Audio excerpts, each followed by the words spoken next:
This is our theme song. It's the greatest song ever written by Jay Sarge, who did the theme song for Tell 'em Steve did. In the year 1997, the future is in chaos and turmoil.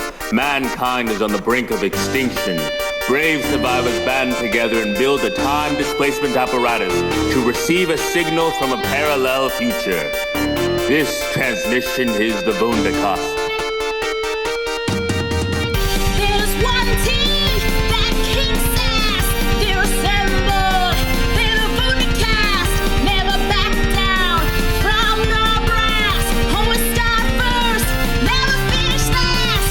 Had a mock speed. Bit too fast. Oh no, they're out of gas. It's okay there. Just a podcast. They're the greatest. We're the Vundacast.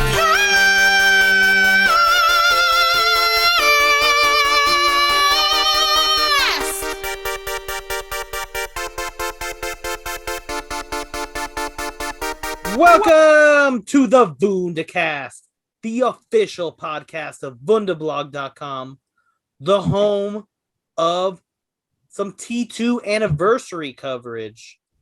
I am your humble emissary from a distant future, Steven.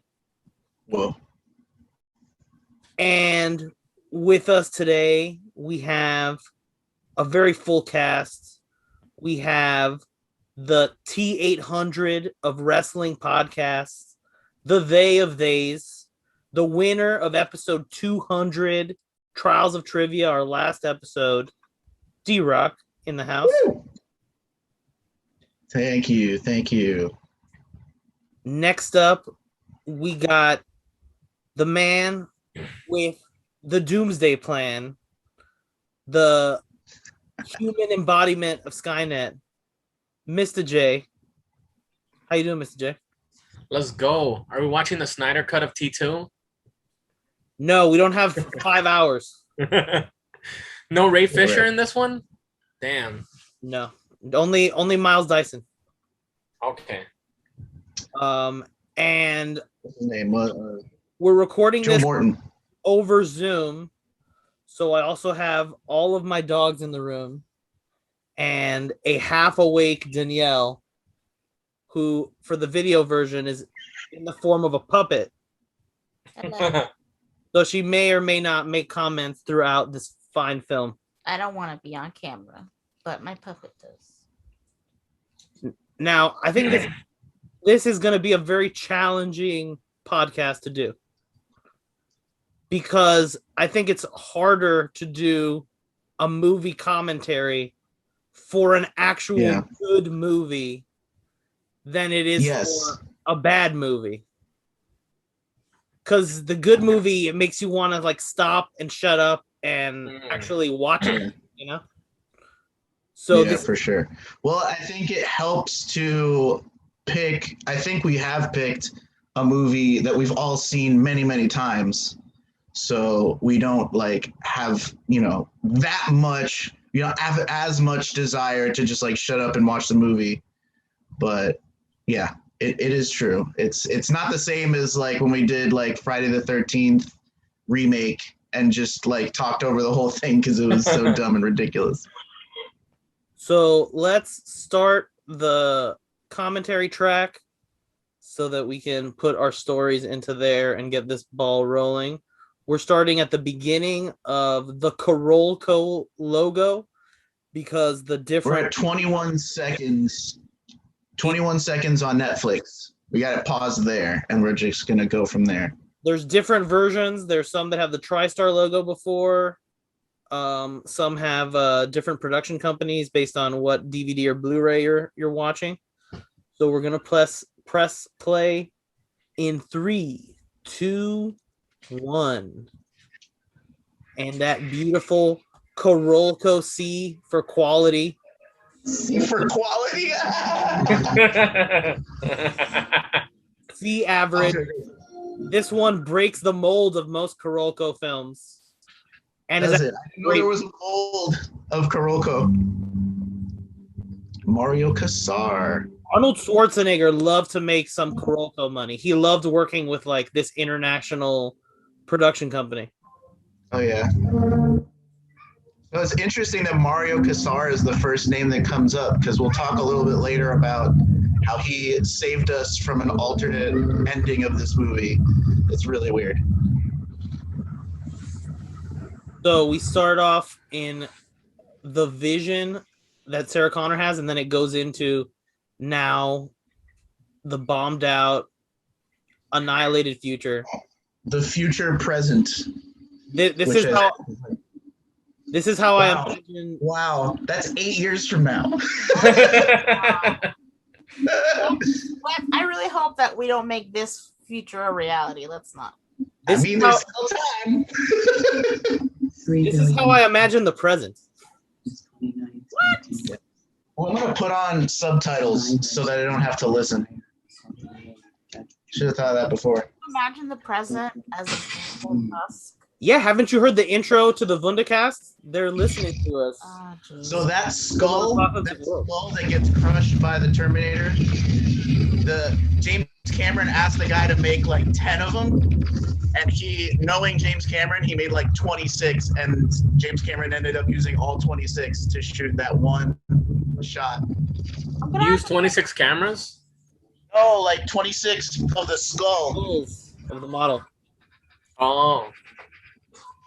So they cracked at least 26 skulls. Yeah, and also those Terminator, the like, you know, human-looking Terminators are real animatronic, like workable robots.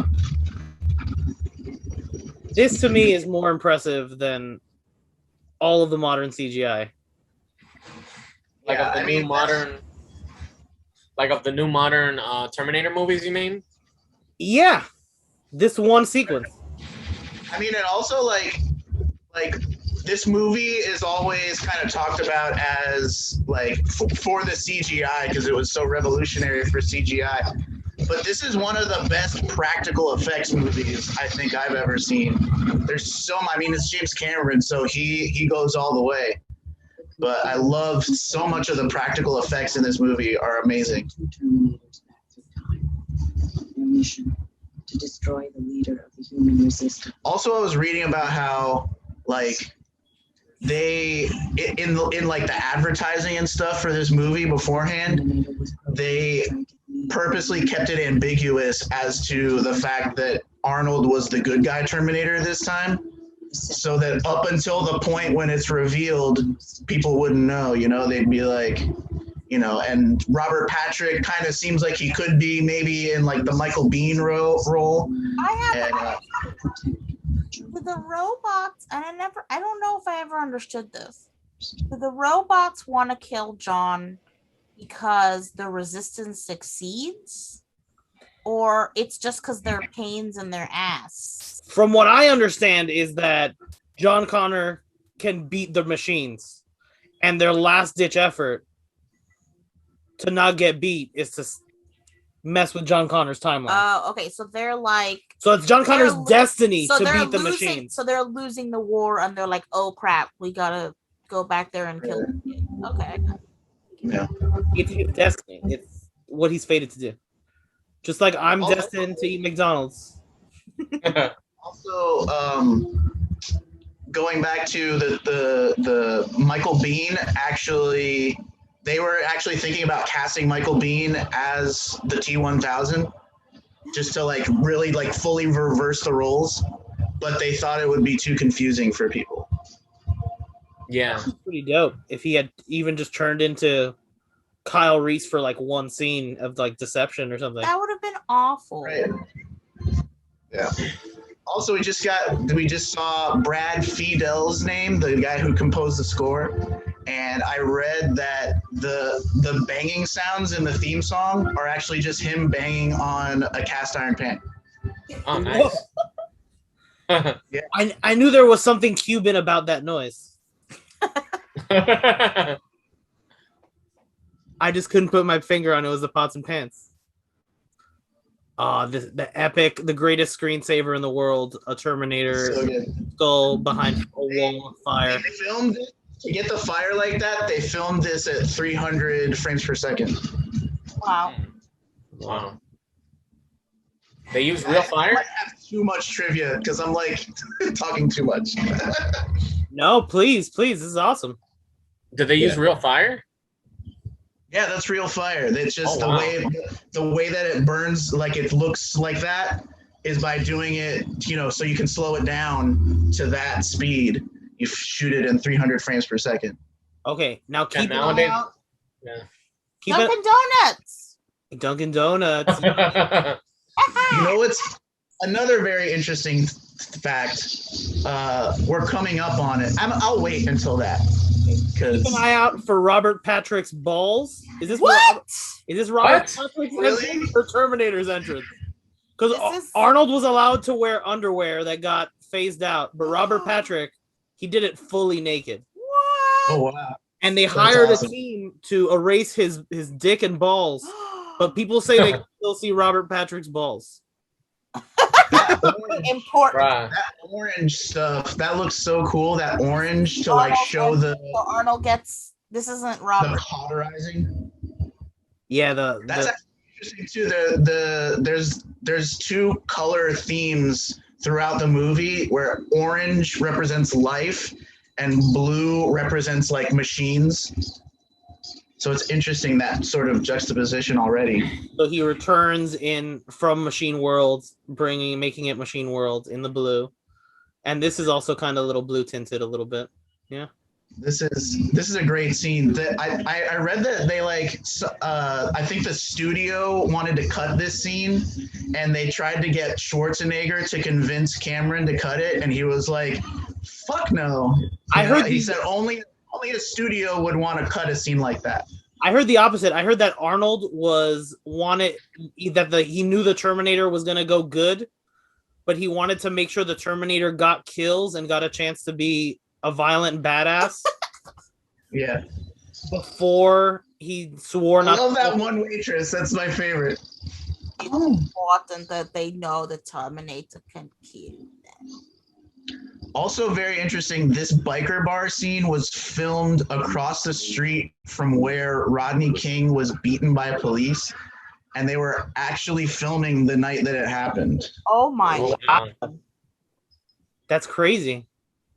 It's really interesting too because there's been some quote. This quote has been going around from James Cameron about why he made the T-1000 a cop, and he says, here's the quote: "The Terminator films are not really about the human race getting killed off by future machines.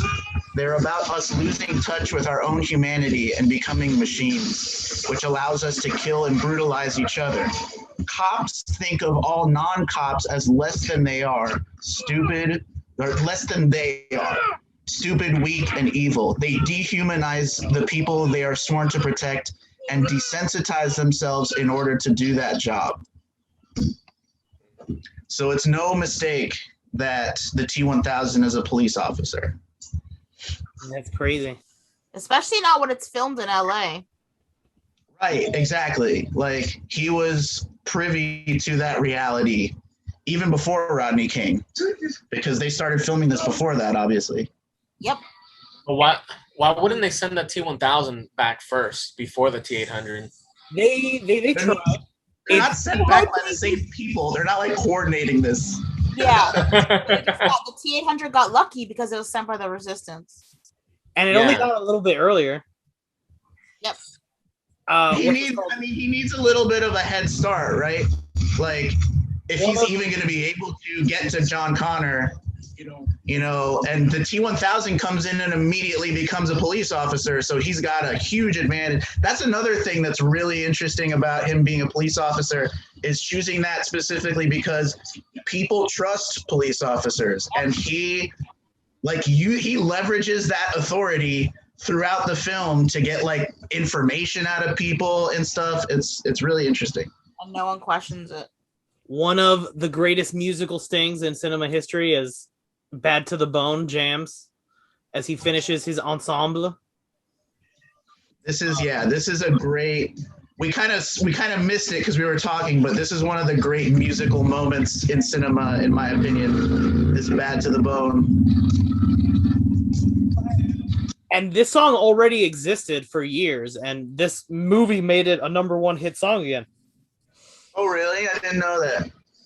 That's awesome. One time with my first boyfriend, I drove with his family to the beach. I think we like went to the Keys, but it was the most uncomfortable car ride of my life because I was in the car with him and his dad was driving, and his dad wouldn't stop playing this guy, George Thorogood, right? That's the name of the guy. Yeah.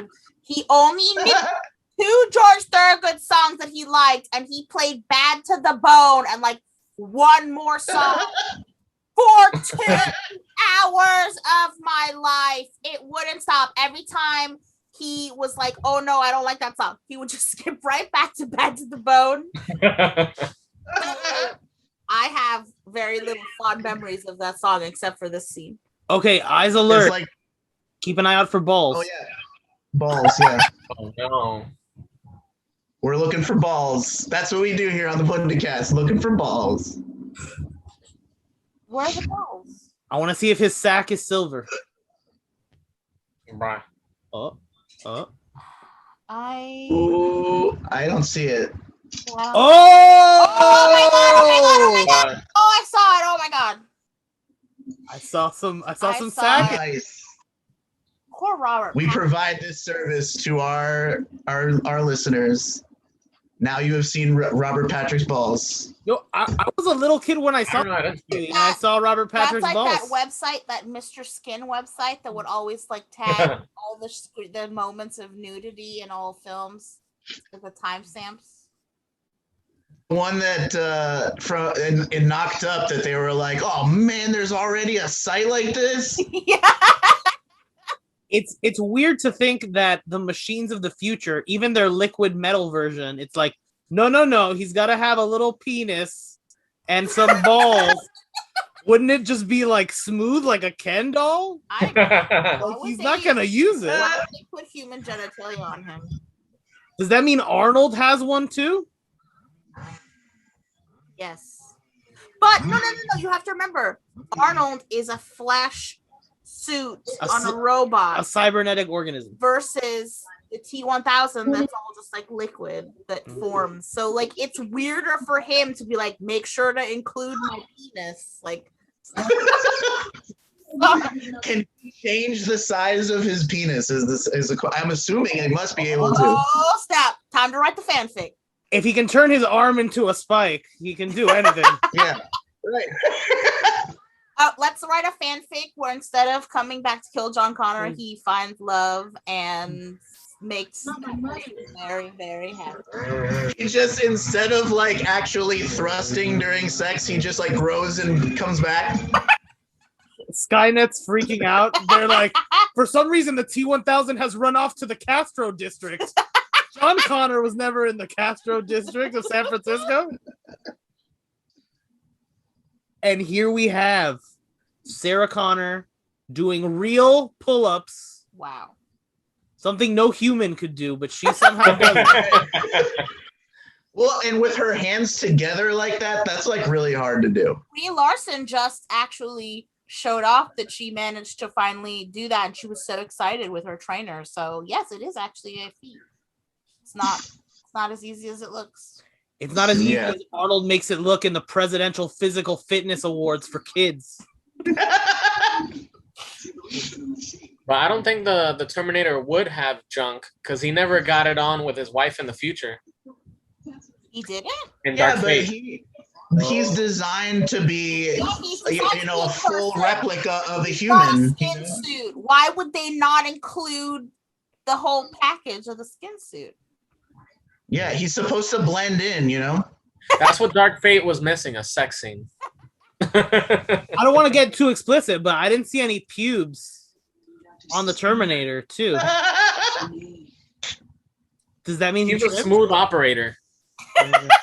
They didn't want to include the hair. The genitals were fine. The hair was a necessary expense. Well, that's like, is it Japan or something like that like they only censor pubes? They don't censor like actual genitalia? No, they For censor some- Japan censors genitalia. Well, maybe it was another Asian country, but It's probably another country, yeah. But Japan, no, yeah, they censor peepees and GGs. So supposedly there was a time when they thought that Arnold could do the T-1000 role, or they were experimenting with other actors, and Robert Patrick sold himself as James Dean meets David Bowie, and that's what got him the role, was his agent pitching him that way. I kind of see that. Yeah. At least physically. But he's really good. He does the like robotic monotone really good, but he also does this like very cordial, very non-threatening police, presence to get information out of people. Danny's got trivia. The actress playing the foster mom was Vasquez in Aliens. Oh, nice. A James Cameron alumni who will go unnamed out of respect. And also because she did brown face, so. Oh no. For years, I never suspected that the person who played Vasquez was not a Hispanic woman. That's how, yeah. Yeah. Still one of my favorite characters, even though it is extremely problematic. Why haven't we gotten a Terminator sequel about John Connor's friend? All right, and how he went to camp one day. Hey, dude ranch. That bullet, man. Honestly, when I first saw this movie, I was like a little kid also, and I so badly wanted to be John Connor's friend. Like, I thought he was like super cool. His little swish haircut, and like, I don't know, might have been like the beginnings of me being queer on some level. But I totally had like a little boy crush on Edward Furlong, I guess, young Edward Furlong. Well, I'm pretty sure, wasn't he like? He's definitely like. I think I remember crushing on Edward Furlong. I'm not sure I did a lot, but I know like a lot of people did. A lot of people crushed on him. I mean, he's like so cool in this movie. He's such a cool kid. Yeah. Also, he's like 13, but he's supposed to be playing like a 9 or 10-year-old. What? I thought he was supposed to Yeah. be 13 in this movie. And also, he aged and his voice changed while they were filming the movie, so he had to dub over most of his dialogue at the end. Wow. So except for one. They pitched it. They pitched it in post. They pitched it up. Oh, that's good. Oh. But yeah, like if you look in the desert scenes, he looks so much younger than he does in like the beginning of the movie. Supposedly in that desert scene where he's under the car, they used the actual audio unfiltered, and that's why it's like more innocent sounding. Yeah. Yeah. And here's the best monologue by Sarah Connor. Yes, I love this. Talking about this should be a sunscreen commercial. A sunscreen commercial?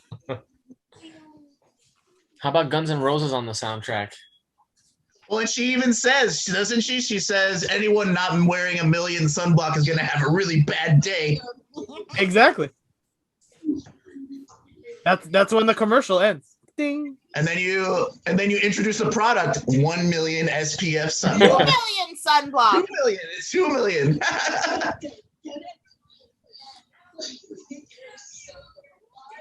But the sunblock is not going to protect you from a nuclear bomb. She's so good.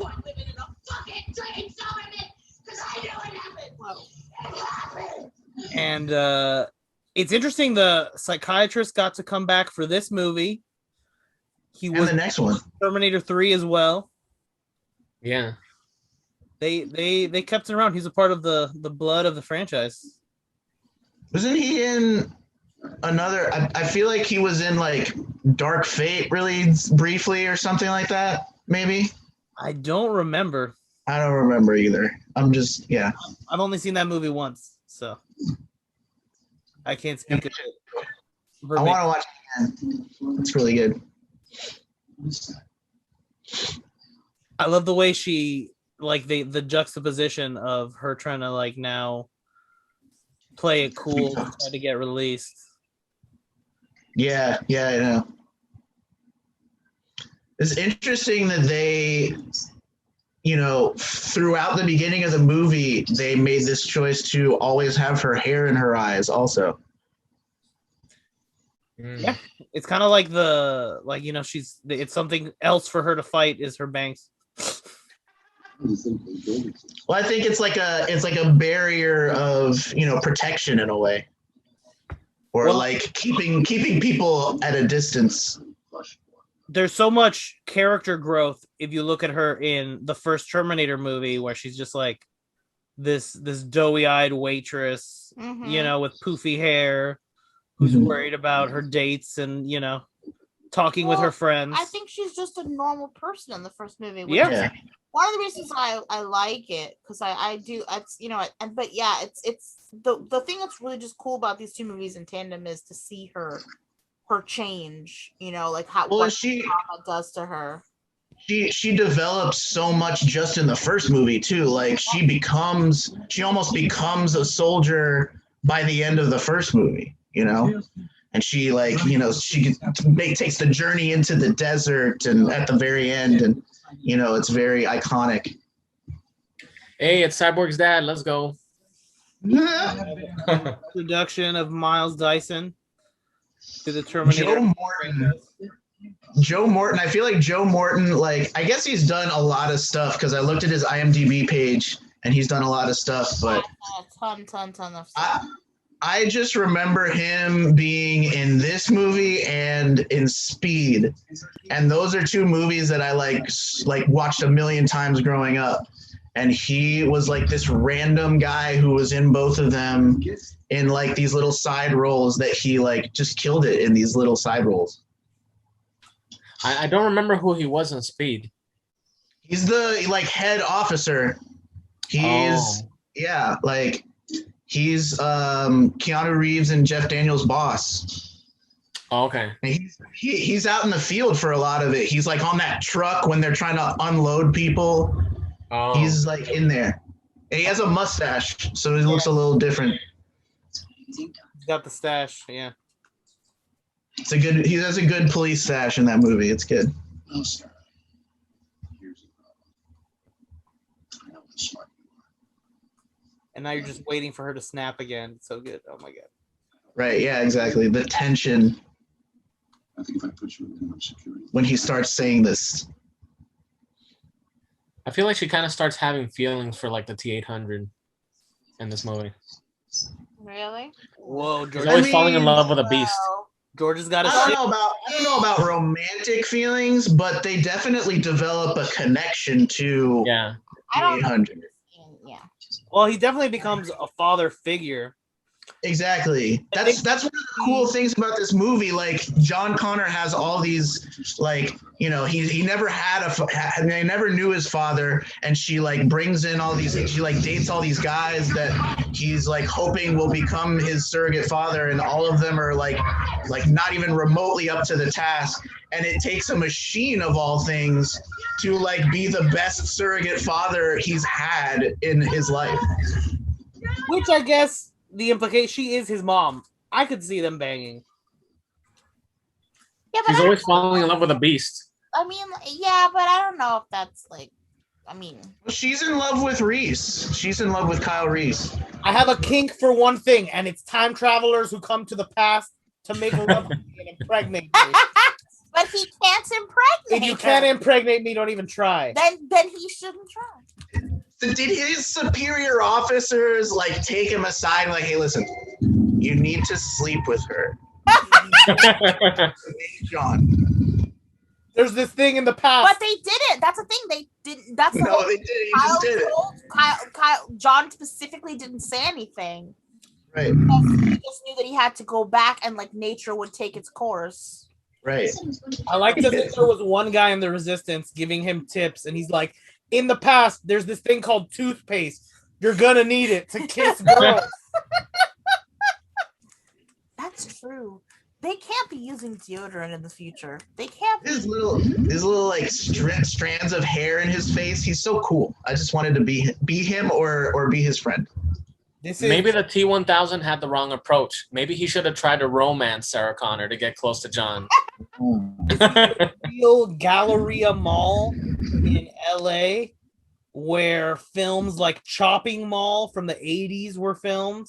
Oh, really? Tons of movies have come through this mall. Oh, wow. That's awesome. Out here playing some Atari games. Also, it's like, I love the irony that the T-1000 becomes a police officer to get people to trust him, and that's like the one outfit that gets John Connor to fucking bail. Like, that's kind of ironic. I like that. Our research indicates children love police officers in 1993. This kid was in one of those Nickelodeon shows, but I can't remember if it was like Ranch or something. It's called Hey Dude.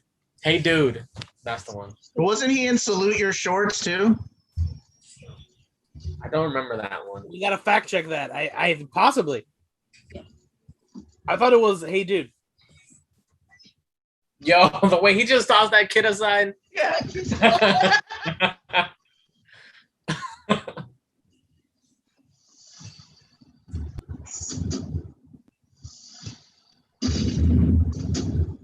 Well, this is like that moment where you're like, okay, which one of these guys is trying to kill him? Okay, John Connor's friend, whose name is Dani Cooksey. Character's name is Tim. He was on the TV show. He did a lot of children's television. He's still doing TV voices. Get down. Get down. His big credit was he was a voice actor in the animated Dr. Seuss The Lorax. Oh, really? Poor animation. janitor. I know, right? That poor guy. Oh my god, so many credits. It's crazy. I was reading that apparently, like, for all the violence in this movie, like, not that many people actually die. I think like 17 people die in this whole movie. That's kind of a lot. But I mean, Well, that is kind of a lot. But for like a violent action movie. yeah. He was on Nickelodeon's Wild and Crazy Kids. Oh, yeah. He was also on Salute Your Shorts. There you go. And no, I was wrong. He was not on Hey Dude. But he was in Are You Afraid of the Dark? My brother. Hey Arnold's. He's worked in everything in children's animation. Do you think the T-1000 was turned on when he looked at that silver mannequin? I always see that moment as like, brother? No. Brother. I need some backup. Call all the mannequins. Or that there's like this face of contempt on his face. Maybe he's like, oh, they're making fun of me with this mannequin. Mannequin Skywalker, is that you? Well, this is a really interesting one. Robert Patrick actually had to train himself to be able to run this fast and breathe through his nose so he didn't look like he was exerting that much effort. He got so fast that he started to be able to easily catch up to John's dirt bike, so he had to like slow down a little bit. Dang. James Cameron's such an asshole to work for. He's like, you want the job? You better run as fast as a robot. No, I've read a bunch of stuff about like people that have worked on his movies have like refused to ever work with him again, and like made T-shirts about how like if there's gonna be a Terminator 3, it's gonna be without me. Wow. Yeah, like he's a pain in the ass, big time to work for, but the results are pretty inarguable. Without pain, there can be no pleasure. But what was the Exactly. point of him getting the rights back if he's not going to be directly involved? Like, he's just going to give it to somebody else anyways to do Because he whatever. wants to be directly involved in making the money. Right. All about the money. Well, he wants some input, but he doesn't want to have to like do all that work. He created Yeah. these characters. He's entitled to, get to oversee how they're ruined. For sure. So, something we were That's talking about all. before watching the movie, this is all real as well, which is amazing. Yeah. And I love how this action illustrates the characters. Like, this action shows that the T-1000 like operates in like a straight line. No matter what he Yeah. has to do, he's going to take the most direct and violent path to achieve that. Exactly. Yeah. And the T-800 is a little bit more adept at, I have to actually maneuver on these streets. I have Right. to sort of not get hit by other cars. Well, because he can so much more easily brake than the T-1000 can. Yeah. Did they really drive it off the side of that bridge? Like, was there actually a guy in there? Or Yeah, this is the I think this is the LA Reservoir. yeah. And there's been other action movies that have used this. I think Point Break uses it. Yeah, I think Point Break uses it, and also like I know that this reservoir leads to like in Greece that big like street race that you see at the end. This is all like the same reservoir connected. Oh yeah. Oh nice.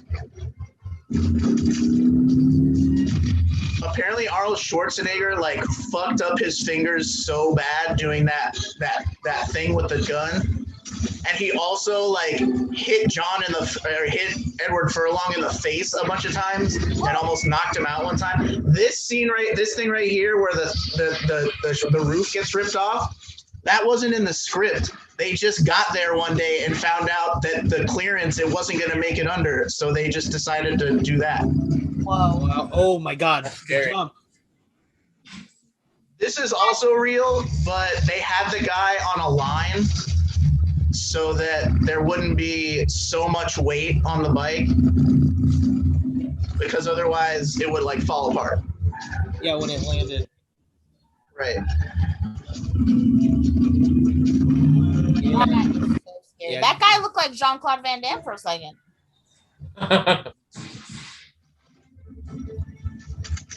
Yeah, if you look really closely when he comes off the thing on the motorcycle, that slow-mo shot, that's actually a guy in an Arnold mask. And like if you look, you can kind of see like it doesn't look quite right. Yeah, you can see it's like a guy in a mask. Right. But for some reason, it looks a little bit like Jean-Claude Van Damme. Yeah, it kind of does. They have that same like jawline, Yeah.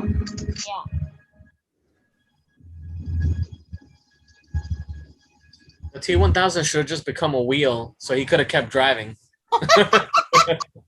No, dude, that's the tire from Rubber.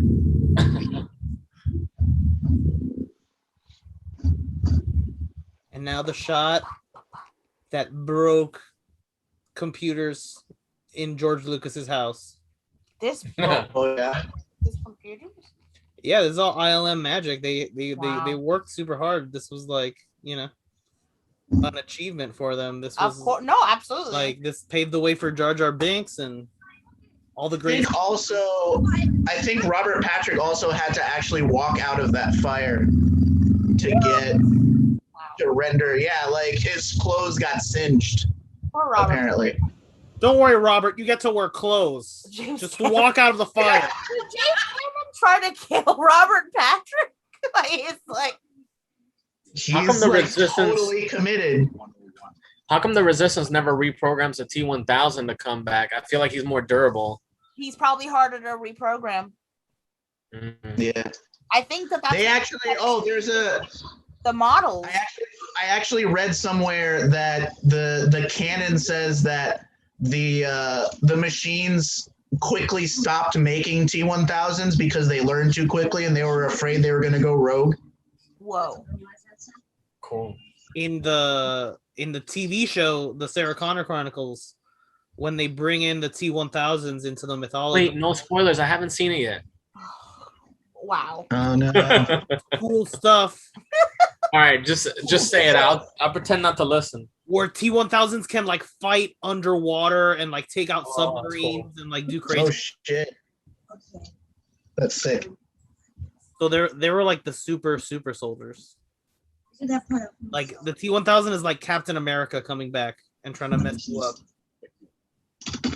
Oh wow. Nice. Sent you. You did. Whoa. 35 years from now, you reprogram. Mind blown. To here. This time.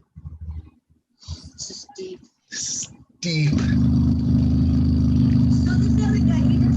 Now, That's so I'm assuming that John Connor, in order to maintain his sanity, up until this point in his life, he's accepted the idea that my mother is insane Mhm. Right. and I need to live in foster care. Right. This is the first time he has to finally, he finally realizes my mom has been totally sane and I've got to make this right, Yeah, and he's like kind of weirdly quick to accept that. I feel like. Well, he It's like did. all of a sudden, oh, I think that part of the mythology was that he got, he did grow up with his mom and he got arrested, Yeah. with her. Yeah. Doing crazy oh, stuff. So he was already Yeah, like that's right. indoctrinated. yeah, true. Also, he's a kid, and it's like way easier for a child to accept something like that than it is for an adult. I mean, when you see a robot man like turn to metal and then reform, I think it's like, oh, okay. Right, yeah, like John is right. I mean the human mind has ways of like rejecting stuff like that, but yeah. Well, wasn't it just the audience that saw it? John didn't see it yet. Where are you? Yeah. Now, how long has the T-1000 been in this house pretending to be the mom? Right? I know, Like, right? He was literally making dinner for this guy. I know, right? Like making mutton stew. I must check for a recipe to complete the espionage until John calls.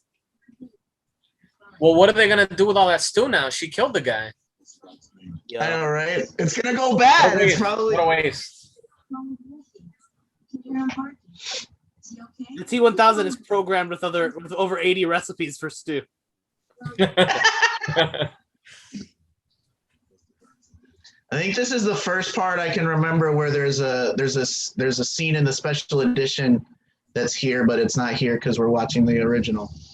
But where he like goes outside, the T-1000 goes outside and like kills the dog and checks its tag and sees that the name is Max.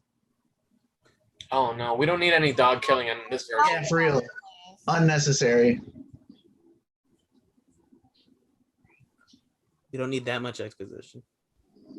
I was thinking the Empire could have really used some underwater Terminators to take out the Gungans.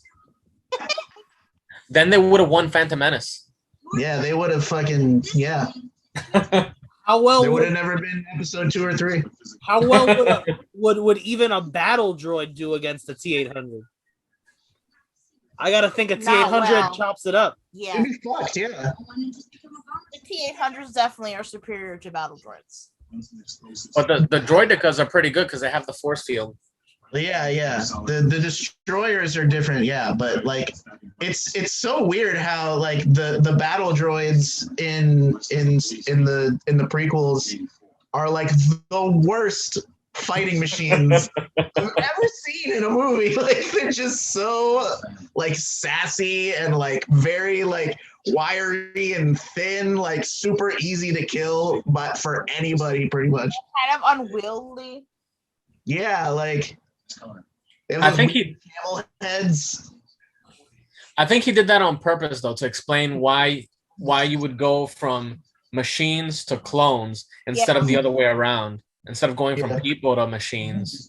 Well, I Right. imagine it's expensive to build robots Right. Yeah. It's expensive to clone people. Yeah. Eh. some fluids, some Django Fett DNA.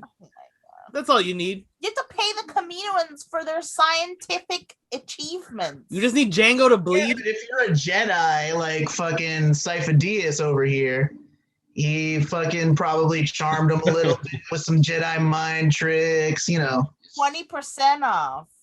Yeah, Okay. right. So I got some trivia coming up here. So Sarah Connor just palmed what she's gonna need to pick the lock later. I had that too. Apparently in the UK, some of the footage got cut out because there was concerns that it would be too much information to show the people of the UK how to actually pick locks. That's I actually learned in my research that Linda Hamilton actually learned how to pick locks to do that scene. James Cameron doesn't make it easy. No, he doesn't. Everything's got to be real as fuck. That's why it took him 30 years to make Avatar, because he's like, how do I clone blue giants? Right? Yeah. Avatar's beginning to feel really weird. Like, I don't know. Like, will it ever come out? Will it ever again? does it We don't even know. exist? Oh yeah. There's no fate but the 8 Wow. avatars we make. I thought they were in the middle of shooting it when COVID happened. They've been in the middle of shooting it for like 5 years. Oh yeah. This is not help our mission. I love that. Oh, I love these two idiots that come to help. I know, yeah, they're so great. Oh my god. They should have put Linda Hamilton in Hamilton. Whoa.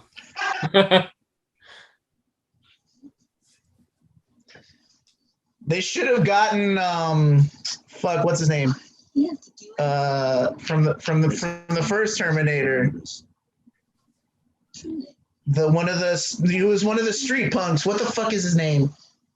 Bill Paxton. Oh my god, Bill Paxton. They should have gotten Bill Paxton for this. Terminator. No, that guy clearly didn't get a chance to have a son in the future. Yeah. You dipshit. Friend is right. You shouldn't mess with people. Put your leg down. What you call Put your leg down. Yo. Well, this guy can't believe Oh shit, you're ahead of me.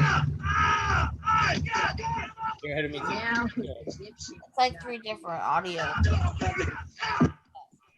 It's probably with the delay, you're probably seeing ours at the same time as yours.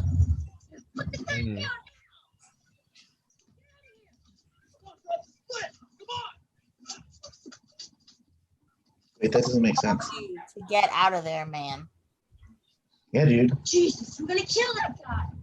Was Terminator. Yeah, duh. So be very careful, okay? You're not a Terminator anymore, right? Got that? You But he's just not a got that? Terminator. What is he? Why? What do you mean, why? It's interesting though, like the way we thinking about like that quote, that James Cameron quote I was saying earlier, where he's talking about how the Terminator films are about us losing touch with our own humanity. And one of the big arcs of this movie is John teaching the T-800 to be human, like teaching a machine to like be human in certain ways, including that amazing scene where he tries to teach him how to smile. Which is not in the theatrical release, unfortunately, but became one of the great memes of our time. It's not in the theatrical version? That's crazy. No, it's a deleted. It's a special edition. Did not know that.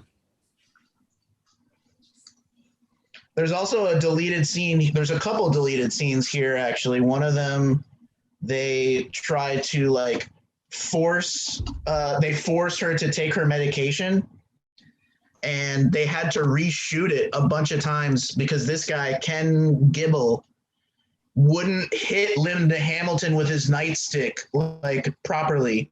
Oh no. And so they had to reshoot it a bunch of times. Yeah, this is disgusting. So gross.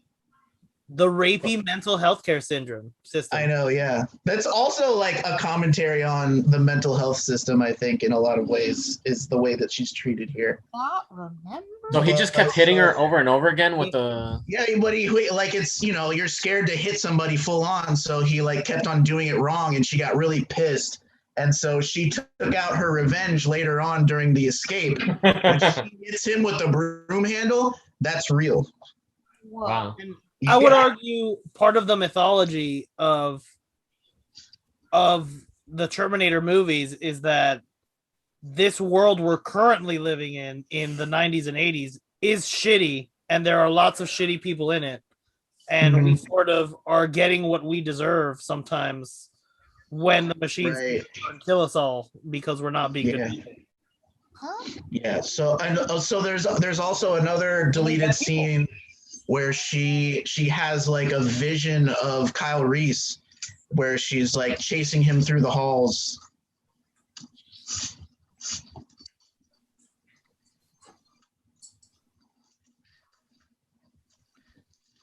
Don't show this to British people. Right, yeah. They can't handle it. There are a lot of mullets in this movie. Mullets were big. Why did she never try to escape before? Like, she seemed to get out of it so easily. She did try to escape before. Oh. Like, lots of times. That's why they put her in mats. Yeah, and the reason she's trying to escape now is because they just told her that the Terminator's back. You know? So there's extra motivation at this point. And this is part of the genius of James Cameron. He's going to just hire twins to play the people the T-1000 has to impersonate. So this actor here, him and his twin. Including Linda Hamilton's twin sister. What? She has a twin sister? Oh, that's cool. Yeah, she has a twin sister. That's it. When they're doing the scene where she's taking the bullets out of him, she's working on a model, and her twin sister is behind the like mirror glass working on Arnold himself so that he can talk to her as she's doing it. And then but she's working on a model. Bolts in place too when everything's melting down. Yes. When he impersonates her. He could become the floor. Like, that was freaky. Yeah, I know, that was super cool. This is like the quintessential, CGI scene of this movie that people were like, holy shit. The floor bet's not come and attack me. I'm not going to take that shit. I'm going to catch Step on that floor. So these two guys are twins? Yep. So you don't have to do no green screen. So simple and yet so. I love the sound effect when his feet come off the floor there. That little peeling sound, like he's still sort of part of the floor. Mm-hmm. Yeah. So good.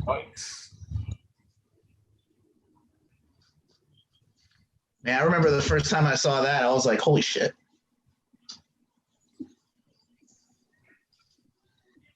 The violence in this movie is so intense, but it doesn't, take over the whole movie the way it does in other movies. You know?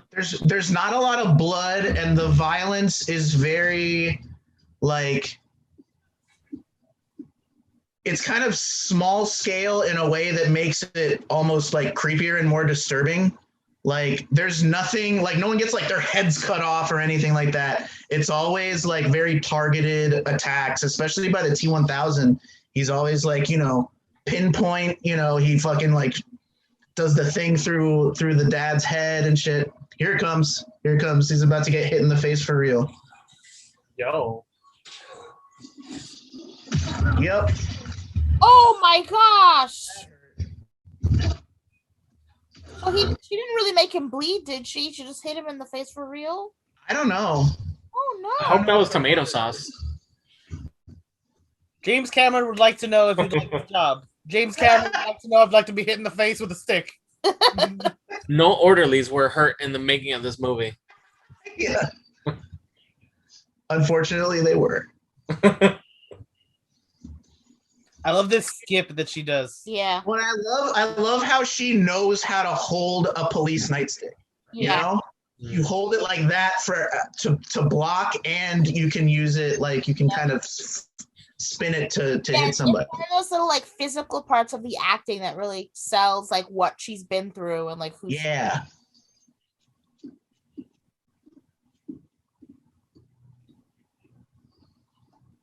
And this is also, if you're going back to that color motif you were talking about, this is, you know, the machine world.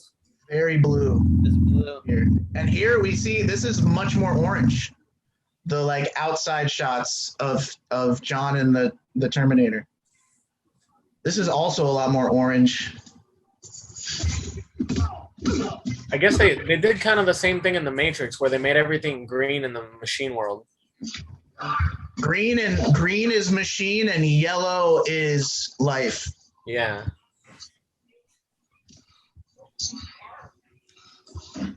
And then you have the Rise of Skywalker, where blue is everything.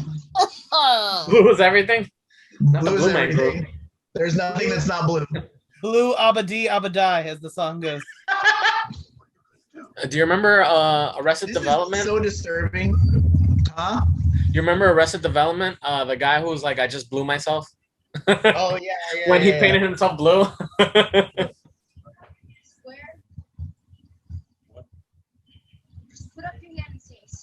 This is one of the most disturbing things to me as a kid in this movie was her holding that syringe like inside his neck full of fucking Roto-Rooter.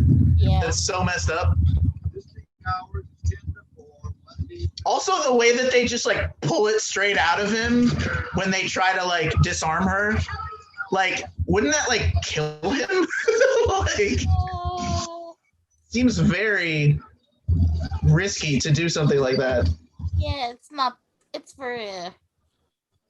There's artistic license there. It's not what friends do. We'll put it at that. He'll live. I love that line. He'll live. So when I was a kid, I had a VHS of this that my mom, I think, taped off of TV. And oh no, it's not here. It's I think it starts like way into the movie. So for the longest time I never saw like the beginning of the movie. No, I think it was before this actually. I think it was at the mall where it starts. So I never saw like that amazing opening part. Well, I think I still have that VHS somewhere. it's interesting too to see how many women he had working in all the, you know, correctional jobs. I was thinking about that part where T-1000 comes out of the checkered floor. I don't know, for some reason it reminds me of Beetlejuice when he kind of does the same thing. Yeah, pops like the amusement park thing. Yeah, and he has like the checkered outfit. Here, yeah, see? Yeah! Just yanks it right out. You better go to a hospital, sir. You don't know where she's been. Probably got some Roto-Rooter in there anyway. You're right. I'm sure she didn't aspirate before she stuck it in there either. Nope. Oh, snap. Ooh. This is so intense. Like, I can imagine doing this myself, like trying to lock doors behind me as somebody's chasing me. I feel like nowadays all those doors would have just been like automatic, like you just seal them. Oh yeah, for sure. They would, yeah. They would have been like security doors, or she wouldn't have been able to just go through it with a key. Yeah. She'd need a key card, and they could probably just lock the key card out. Yeah, and a punch code probably too. Oh, one of the best moments now. Yeah, this is such a great moment.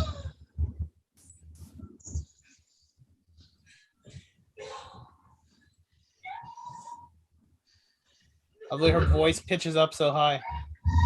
It's Yeah. the most vulnerable we hear her sounding. Yeah, it is. That's true. Duke, it's Oh, okay. no. It's Connor. It's all right. Whoa! Jeez. Like a football I tackle. love how he fucks these people up so bad. It's so great. Wait here. Just throws them into shit. Also, James Cameron was very active in this movie to make sure that the kid, that John Connor, wasn't involved in any violence and wasn't involved in any gunplay. Oh yeah. Since he had kids, he didn't want them to want to have guns and be in action sequences Yeah. and emulate that. So that's why he's just like, wait here, John. Come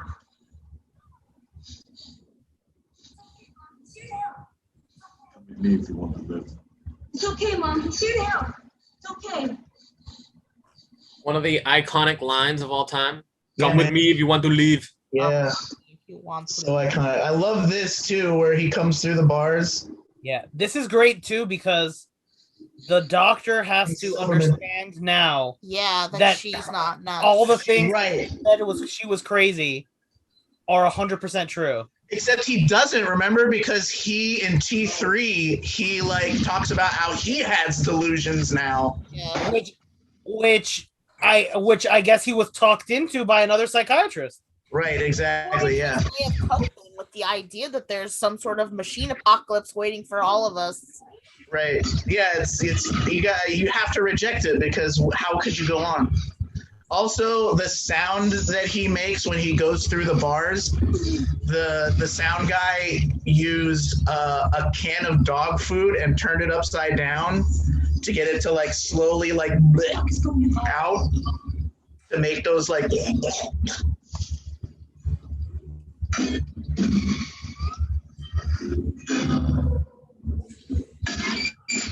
This is so well constructed.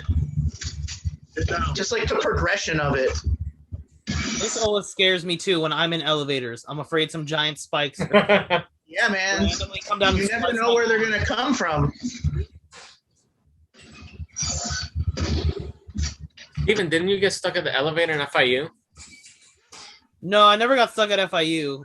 As a 10-year-old, I got stuck in an elevator, but it turned out we were just on the first floor and hadn't pressed the button for 30 minutes.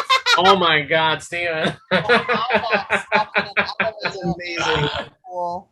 And it was terrifying. Right now! I was okay, dude, okay, right? Luke. Dude, it's okay.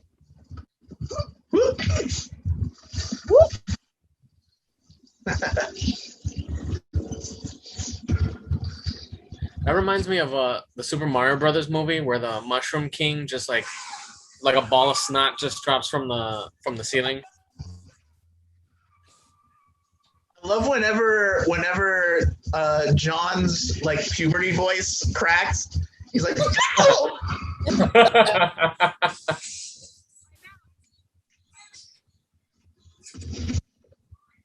This is the most John Connor does. He hands them ammo.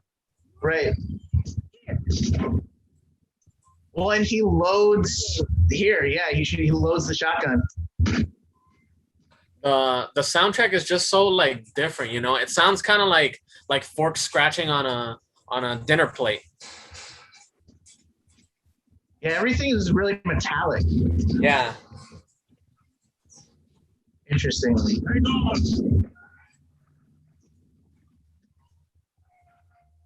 I feel like movies in the 80s and 90s very rarely accurately capture the sound of gunshots.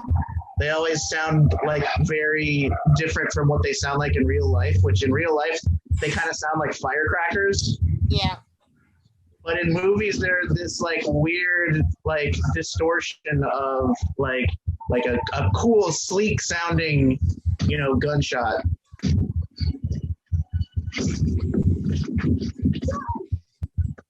This is as close as he gets right here, huh? Yeah. it is. Like this is that's where he should have gotten the kill. And he It's such a good. I mean, yeah, like you said it. You said it really well. Like his straight line mentality and his like machine-like persistence is so terrifying. And there's no like reasoning with him. That's No, what yeah. this movie's so scary too, because there's no reasoning with them. There's no Right. negotiating. It's like their goal is to kill you because they've been programmed to do so. Exactly. Yeah. Why doesn't he just take a shortcut and then go around in front of them instead of just running in a straight line? Because that's How would he know where they're going? But that's not a The good machine, he's got a GPS. Yeah, but that's not his secondary option is to go back and strategize where he might go. But when John Connor's in his sights, his primary goal is It's to get just get to directly him, to yeah. John Connor. He doesn't think about it strategically at that point, you know? Right. he's like a shark. I love that he has image enhance, and so he doesn't need to turn on the lights. Yeah. That always captured my imagination as a Would kid. you say that he drives like a Cullen? Twilight joke. Sorry. Yeah, I don't think anybody got that. Yeah, none of you got it, but some of our listeners might have nailed Okay, it. that's fair. That's fair. Thinking. The Cullens drive very well because they're vampires. And so it's a plot point in the books. And so there are bumper stickers that I swear at my job, someone had one that says, I drive like a Cullen, which means speed and swerve around other people while leaving. This is such a powerful emotional scene too, where like he just got done rescuing her ass and she yells at him for it and like makes him cry. Like that's like kind of speaks to where she's at and where he's at this point of the movie. And he's been so tough up till this point, like such a tough kid. Yeah. Like, And it gives an opportunity for the Terminator to see tears, and we get that whole through line of like, why do you cry? That kind of stuff. You okay? Fine. Say, that's a nice bike. That's a nice play.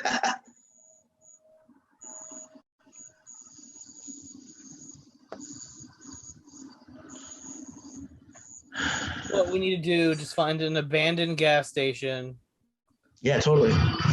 break in, no problem.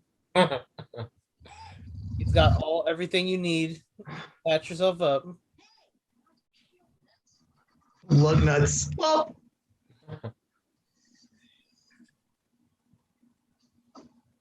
There is something sexual and intimate about healing someone. her shirtless and the Terminator being used to heal her, you know? Efficient killer, right? Correct. I think it's also just sort of the evolution of her relationship with the T-800 because, like, you know, in the first movie, she would never want to be vulnerable around the T-800, but in this movie, right. they're both being vulnerable around each other. Like, she's taking out his bullet hole, he's sewing her up. Yeah. So it's kind of this moment where they're sharing whatever form of humanity they both have. So did the gas station have all these supplies? Apparently. And needles and patches? Well, it's like gas station / auto repair. So, you know, they have pliers, they have, you know, they probably have like a tool chest somewhere laying around. Needles, though? They might have first aid kits. They probably had a bunch of giant chests that they had to open up in sequence like a video game. Giant plus signs to get health. There's another deleted scene that's not here that's Oh, remember? They also have the cop car. So maybe the cop car has supplies too. Oh yeah. Maybe. Yeah, there's a deleted scene where he tells them that his CPU is set to read only so he doesn't go rogue. And then they open up his head and take the CPU out to switch it to the other settings so that he can learn new things. and Sarah is about to like smash it with a hammer, and John sort of like takes a leadership role for the first time and like tells her not to do it and to trust him. And like, you know, he has this great line where he's like, how am I supposed to be this great military leader if my own mom won't even listen to me? And once he says that, she's like, fuck. Just head south.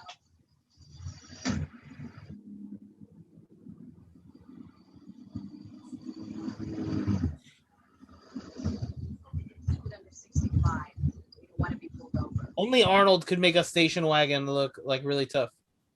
Yeah. It's rugged, man. You don't say affirmative or some shit like that. I love this. You see, he's like teaching him to be human. He's humanizing him. All humans need catchphrases. No problem. Yeah, man. He sounds like Bart Simpson. Eat me. Yes. Yeah, I mean, young John Connor is definitely very Bart Simpson. Totally. That's great. As you know, it's like 90, 91, so it's probably like right in the middle of the rise of The Simpsons. For sure.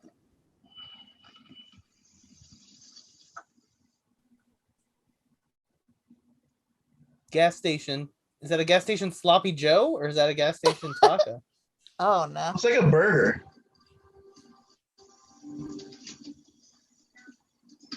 I love this little scene here where he sees the kids playing with the guns.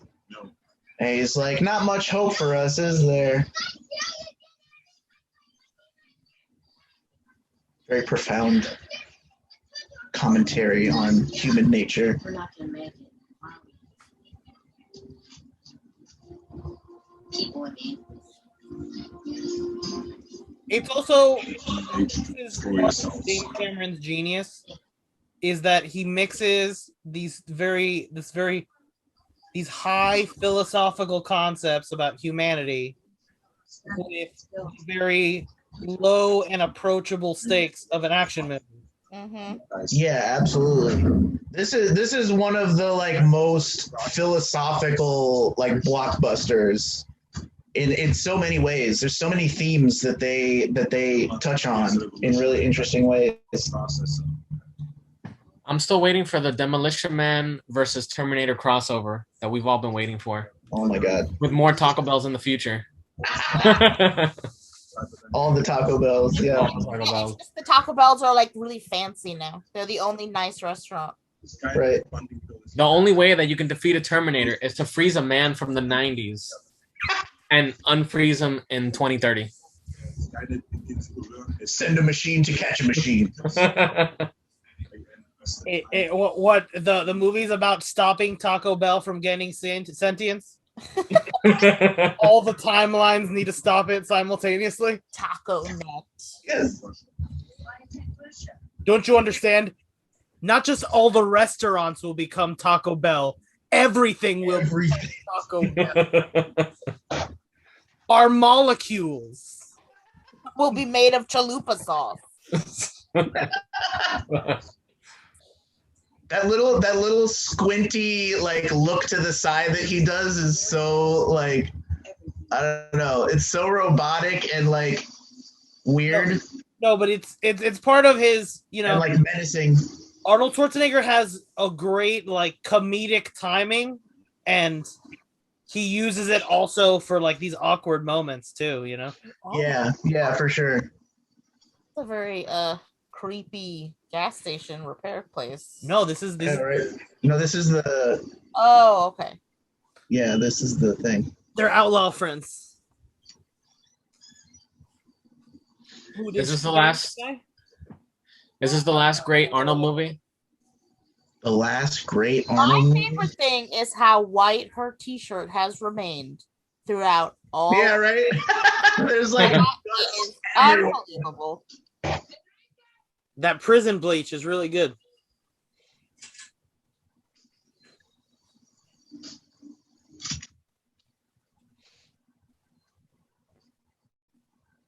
This guy's great. If this movie was made today, this guy would be played by Danny Trejo.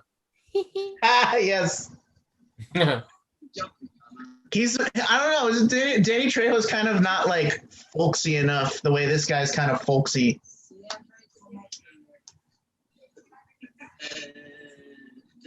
He's like all jovial.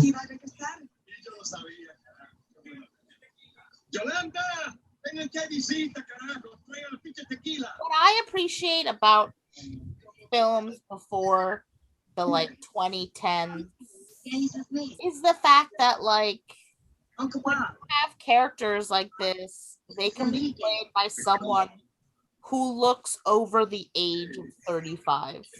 Yeah. Now it just feels like everyone is either 23 or trying to look 23. Right. Yeah.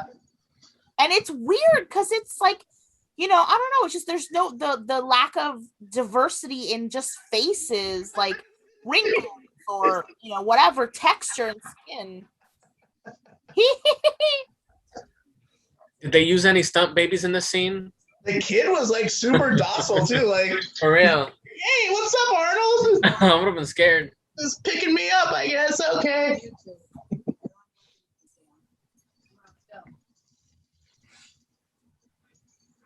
Like nowadays you'll only get someone who looks actually like an older person if it's the actor that played the character 30 years ago and Yeah. you're paying them to be. Yeah, exactly. So this guy who plays Enrique Salceda, his real name is Castulo Guerra.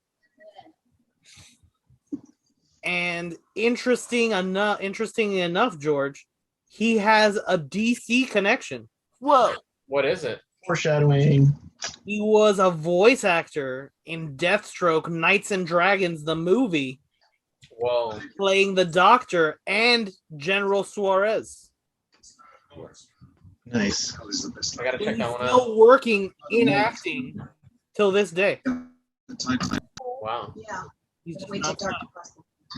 What's your favorite Sarah Connor bunker? Sarah Connor Bunker? I do have a high appreciation for the grave in T3. And T3, that's what I was talking This about. is dope too, though. This is the original. Cool smirk, I love that. Can you imagine just going to like Sarah Connor's grave and just destroying it and like finding a room full of weapons? That'd be crazy. Everybody Yeah, has to be looking at you like you're crazy though. I believe it. Wasn't there something like that in T3? Like there was a casket that like wasn't a Yeah, casket. T3. That's what we're talking about. Oh, okay. Yeah. So this is the one scene under the truck that this audio of Edward Furlong has not been tampered with Yeah. for maximum innocence.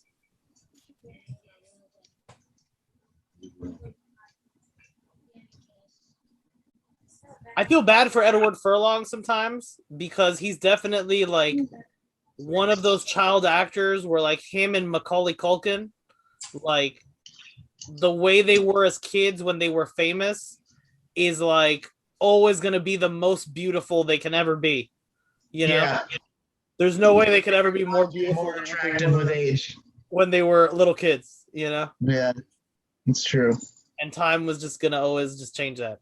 Not you guys talking about beautiful little kids.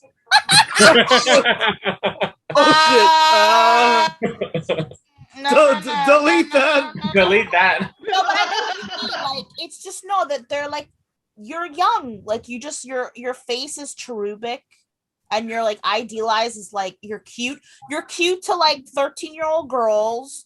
You're in like a crush way. You're cute to like moms and like I could be my son. Like you could, you know what I mean? Like kind of JTT. Yeah, JTT is like the ultimate example of that. Yeah.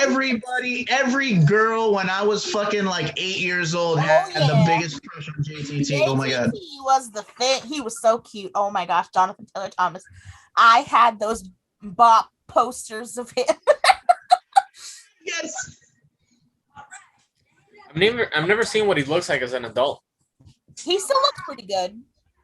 Yeah, he's not bad. Like it's tough. You're just kind of like at this perfect age where everyone sort of idealizes your looks for different reasons. And then you grow up and you become an adult and people don't understand that. But like, you can't look like this forever. You don't want to look like this forever. You want to be an adult. Yeah. At least Edward Furlong got to shine a little bit in Detroit Rock City. Yeah. I think he was probably like maybe early 20s at that point, or maybe late teens. No, probably early 20s. Because that was like, I guess it was like 8 years after this, because I think it was 99. So he's probably a teenager. His greatest follow-up. 21. Yeah. The way she said it would die to protect him, she hasn't seen Dark Fate, huh?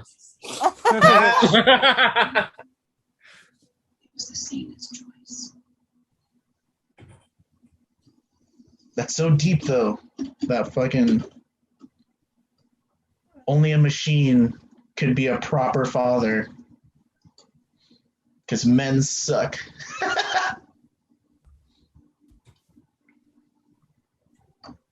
That's the moral of the story. Men suck. Yep. The Sarah Connor It's story. like the Paranormal Activity movies. Everyone thinks they're about ghosts and shit. No, they're about how men are trash. Oh my god. Every time I rewatch that movie, I just get so frustrated at him. Like, he's so abusive.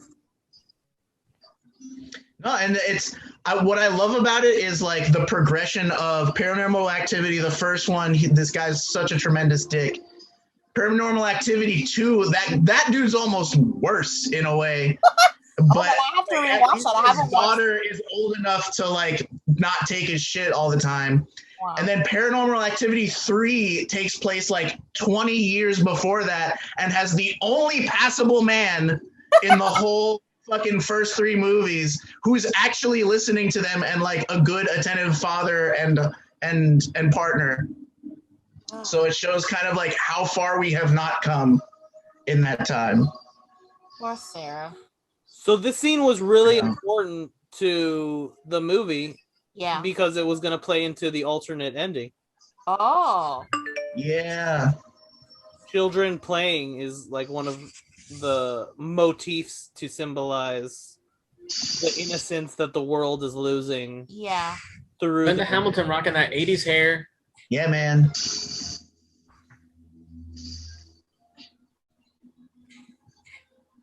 Put on sunblock.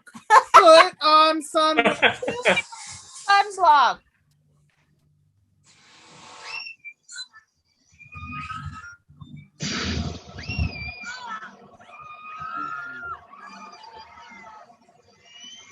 The music is so great too. That epic apocalyptic music. The death scream. So gross. Apparently they used like saltine crackers and wheat thins to get all this like debris and shit. Wow.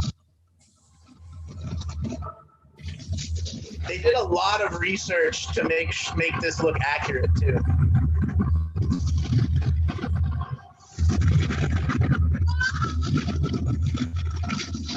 That skeleton image is so cool. It's so scary. It just needed a cameo by Darkseid. I love that that's the moment she decides to become a fucking domestic terrorist. I mean, that's what this movie is about, right? Like, they go to fucking blow up a building. They're literally... First, she tries to murder a guy, to assassinate, basically, a guy. And then they all decide to go together and blow up a building. They're just terrorists. It's a movie about terrorists. Her psychologist is like, I knew she should have used her dream journal. This would have never happened. The hat, I love the hat. The like, Yeah, that military hat.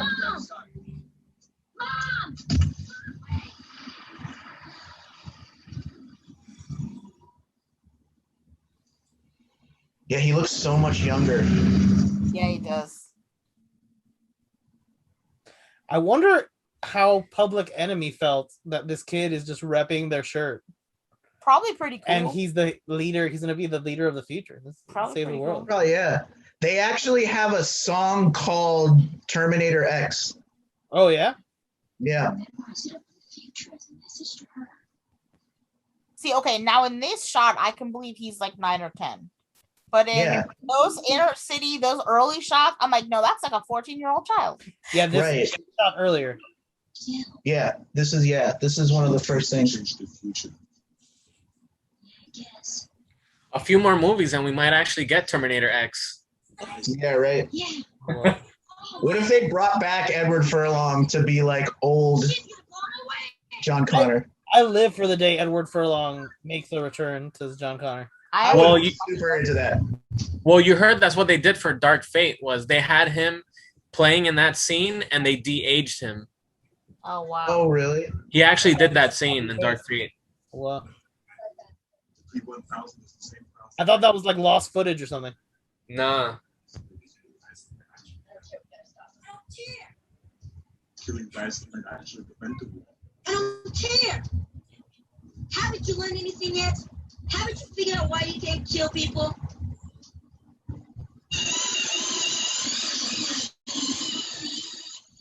Okay, one thing, bro, it's so hard to drive a remote control car through your house like this. And this kid does it so easily. James Cameron, why you make people work so hard? I could never pull this off. My remote control car is just hitting walls. If you think about it, if this kid listened to his mother and went to bed, Miles Dyson would not be alive today. The moral of the Well, story I guess he dies anyway. Never listen to moms. Yeah. That's such a great shot with the eye. For sure. It's such a tense moment. And what's cool is that the red dot in the first Terminator movie represented the Terminator's eyes. Right. And now it's this, symbol of the death that Sarah Connor's bringing. It's also kind of like, this is sort of, it is Sarah, like you said, it's about humanity, and it is Sarah losing her humanity in an attempt to save humanity in her mind. Totally. Briefly, but yeah, like as soon as John shows up, and she realizes that he came all this way to stop her from fucking everything up, she kind of comes back to Earth and like becomes human again. Yeah.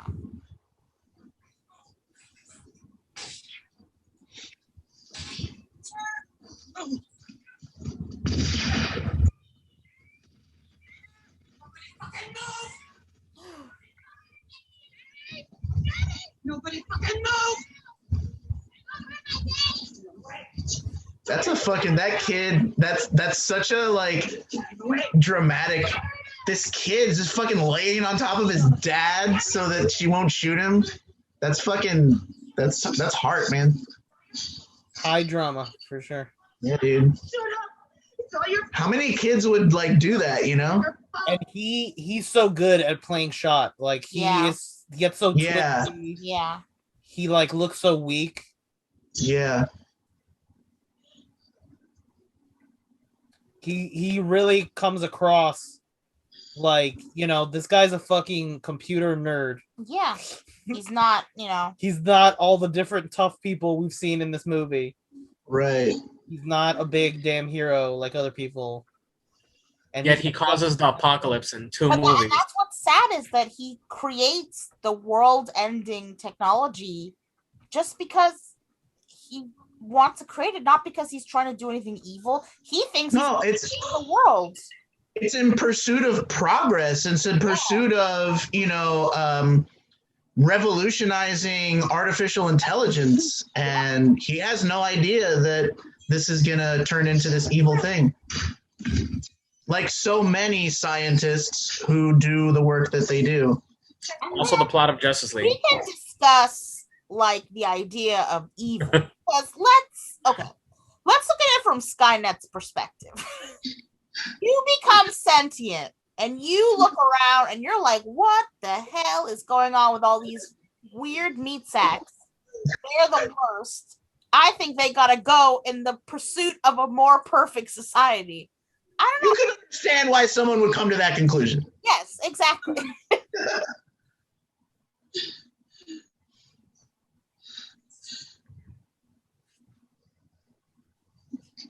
That's why I think, like, as a nemesis, it's even more scary because its logic is perfectly sound, but humanity's not just about logic. Humanity's about not doing the thing that seems like the best thing because the best thing is probably could be terrible. Like, from an ethical, moral, emotional perspective. I mean, it's kind of the same thing with like Thanos, you know, like he's worked out logically that like genociding half the world's population would be what is best for everybody.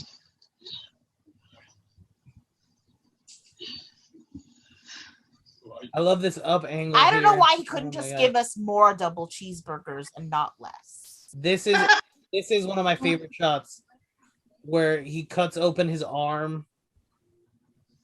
So good. His camera angle as an up angle is just like so heroic and so badass. And the way they sell it really makes it. Yeah. They're so disgusted. The acting is great. And then his face, over here. Miles Dyson's face when he sees the robotic arm that looks exactly like the one at his office. Yeah. There's a great shot of him behind the hand coming to that realization. Here. Yeah. So good.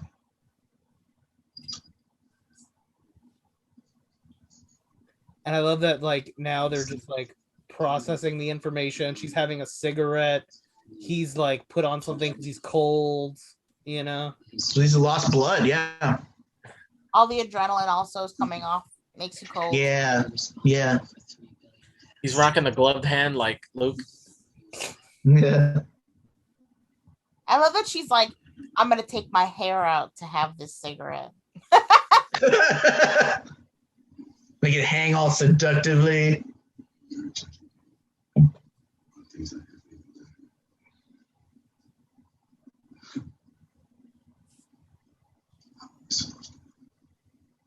The way all this is staged too, like John sitting on the table, this shot of him, the lighting, the way it shadows his eyes, and then her in the background. And I don't know, I love that, like, she's like a judging angel, you know what I mean? Yeah, yeah. Angel, the way she's crouched over him in the shot.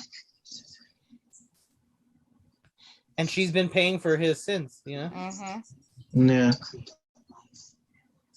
The little face palm by John is great. We got past this. I thought we got past this. Mom, stop talking about how you gave birth to me. It's weird. Yeah. Aren't we changing things? I mean, right now, changing the way it goes. There's no way I'm going to finish the process. Now, forget it. Out of it. Quit cyberdyne tomorrow. It's not good enough. No one must follow your book. Right. All right. And But we have to kill this Fire thing. everyone. Destroy. Fire everyone, yes. It's too bad they couldn't just save everything on the cloud. Oh. That's why Skynet wins, man, because Steve Jobs gets too good.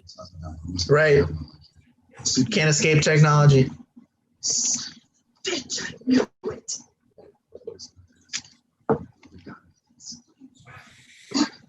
Scary stuff. Radically advanced. It was smashed. It didn't work. Oh, These they got ideas- the computer tech? Yeah, the tech that they were building off of was left Came over from the robots. from the first T-800 Oh, yeah. that Yeah. came back to kill Sarah. So There's a scene earlier where they show it where he goes into the vault and he gets the thing. See, that's what's frustrating for me because, this is what turns you into a puppet. but like, just,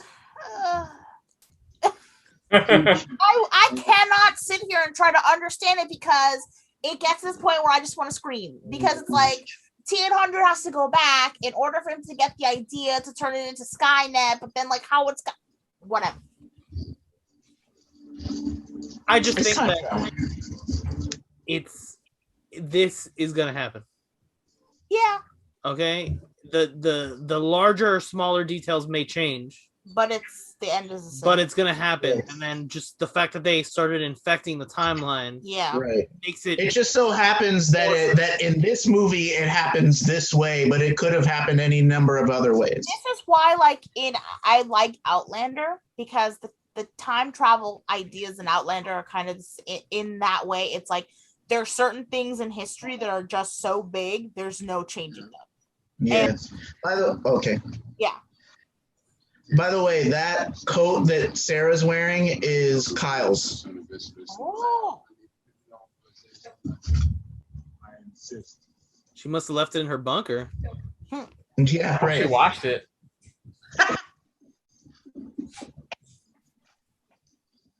Oh, you're right. It is his. Oh my gosh. The one he stole from a mannequin.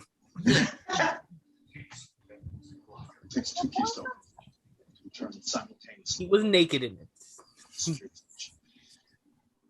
Arnold looks so badass with those fucking explosive ordinances on the belt.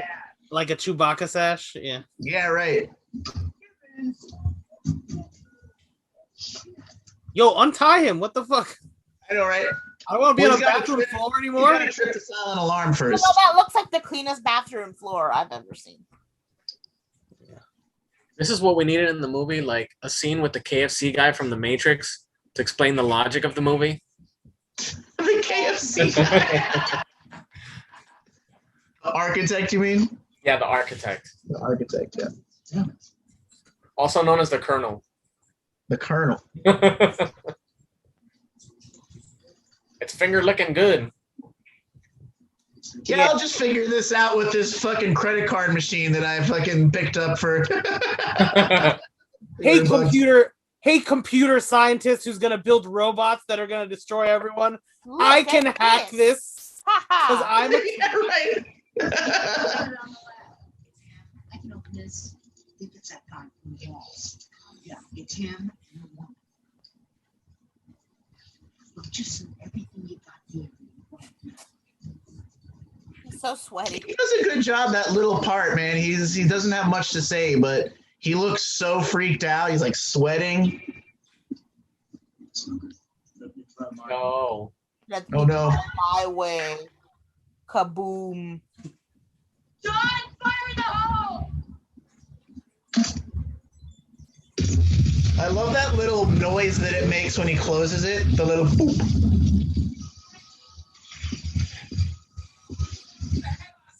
Wait! You can't go in there! Fire set off the halon system! the halon system. Wait a few minutes until the gas clears! Put this on. It's so blue in here. Like, It's so blue. Yeah, that's a good That's the machine. good catch. Yeah. It's brimming with robot juice. Yeah, man. All right, let's get to work. There's so much blue behind him too, I love and then the fire in the foreground. hands. They're so mirrory. Yeah. You shouldn't have taken a motorcycle, bro. You're too slow. Maybe you should take a helicopter.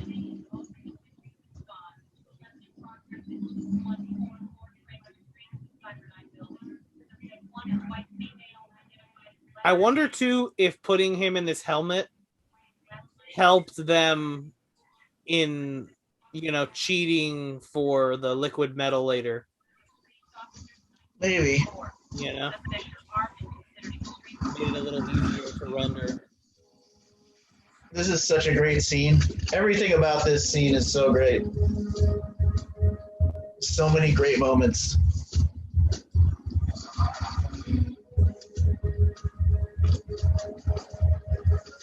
And this is like, this is, if you're going back to these themes of, our militarization, here you have, this is America itself, and we have, 50 plus officers, a helicopter, SWAT teams, like, we have This is 91. This is like before they really like ramped up the militarization of police with all the like military surplus that they didn't know what to do with, so they just gave it to police departments.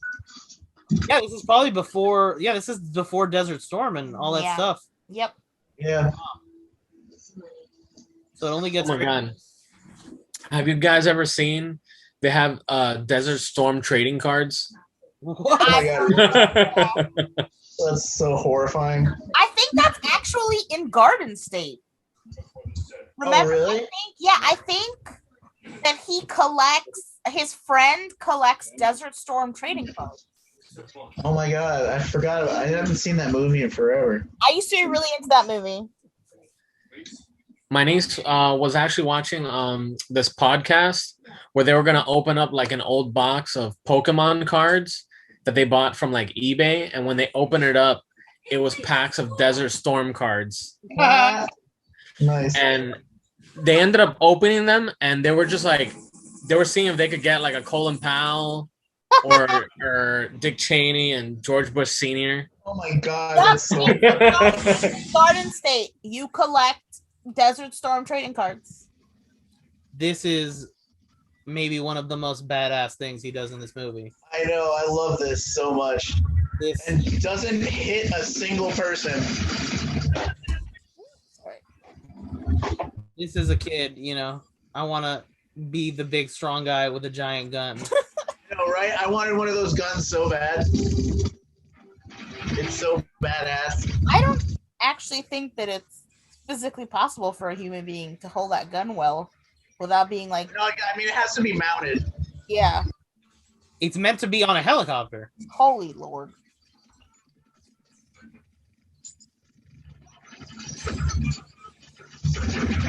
But it spins, the rapid fire bullets, it's just so badass. And then all the bullets just dropping. Yeah, and just the rain of bullets too. That's part of the badass. Yeah. Well, the sound effects are great too. I was reading somewhere that like literally almost every sound in this movie is like overdubbed. Nothing is from the live shots. They had to go back and do like the sound of his jacket crinkling and shit like that, like everything. Wow. Yeah. Perfect score. A+.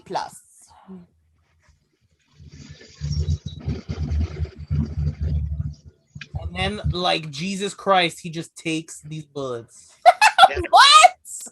Yeah, Jesus Christ. Just like Jesus. Just like Jesus did. Took all those bullets. Amen.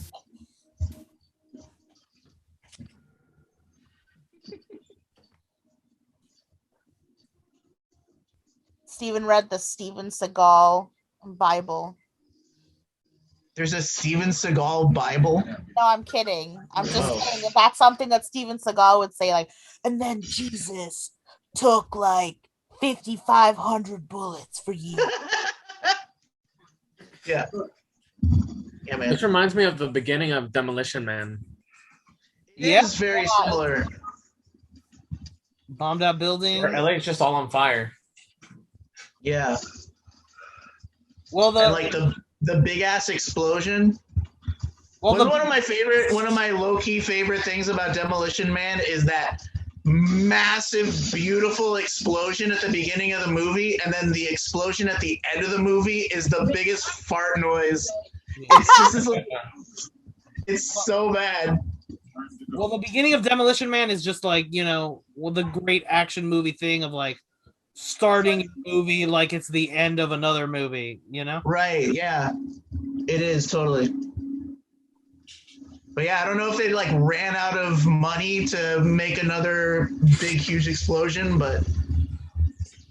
Oh, no. Oh, yeah. so fucked up. Not Cyborg's dad. That's just great physical acting. He always Yeah. dies a lot in his movies.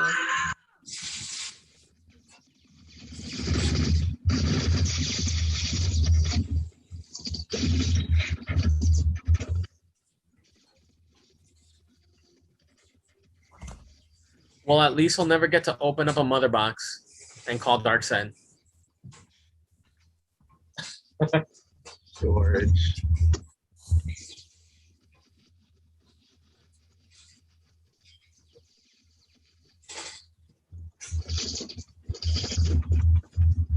That's some pretty tight military strategy on her part. I see she's got that plot armor.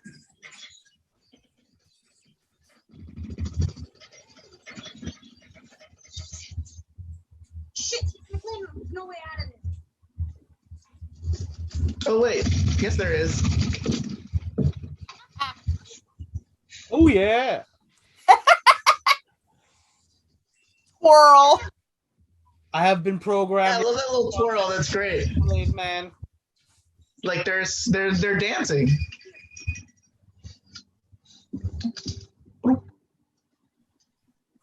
I'm sure there's been several Sarah T800 fics written. Right? Yeah. Totally. I love his mouth acting, the way that he like breathes and his lips twitch. Yeah. Because he knows he's gonna die and he's scared. Yeah, he's just really good. Yo.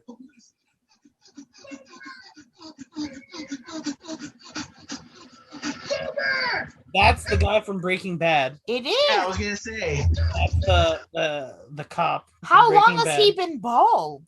Since 19. It's birth.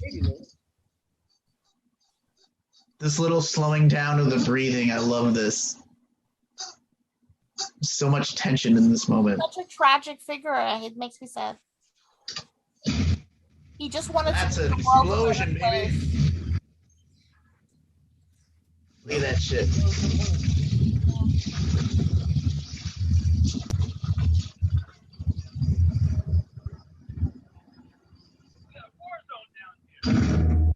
I love when they cut to the elevator and you can hear like the screaming of the bending metal and shit. Like Hey, fellow officers. I'm just strolling by. it's the Steve Buscemi meme. Hello, fellow officers.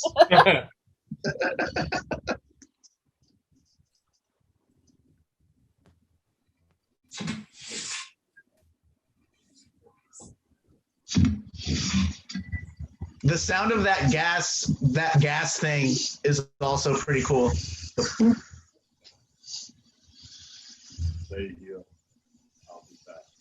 Oh shit. I'll be back. And that's probably the best I'll be back because it has that heroic smoke, you know, like Mhm. that's just the Yeah. perfect I'll be back.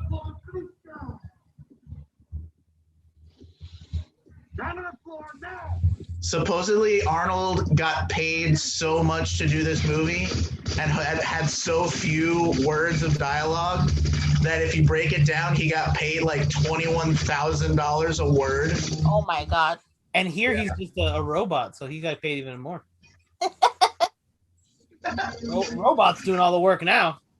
This is the effects of this, of him taking those bullets, and they show it like up close. The skin coming off of his face and stuff. Yeah, it's a really good job. Yo. Really cool. He may not have killed any of them, but all these cops are now on disability. Yeah, for sure. So apparently that the makeup for his like mangled face took like 5 hours to apply every day. Wow. Yeah. And like an hour to take off. So the video game I'm playing, 80 Mania Wrestling Returns. One of the characters' name is the Annihilator. In the 80s, he has like normal skin and just looks like a biker. And then in the 90s, he's got the metal T2 melt face. Nice. Here, hold this. I love that. Oh, knocked out from the gas. Is it knockout gas or tear gas? It's apparently knockout gas the way that guy acted. I guess, yeah, it must be. I didn't think the police had access to knockout gas. Well, they've been dealing with the Joker. Definitely like a chemical weapon.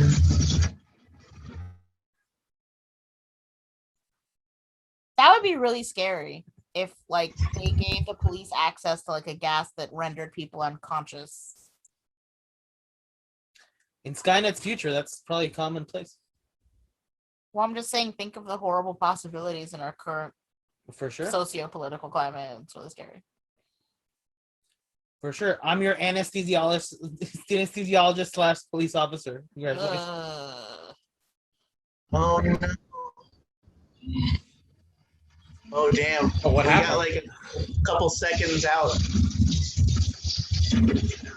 But good timing coming back. We can't hear you. You're muted. Okay. What part are you at? The helicopter. Yeah, helicopter.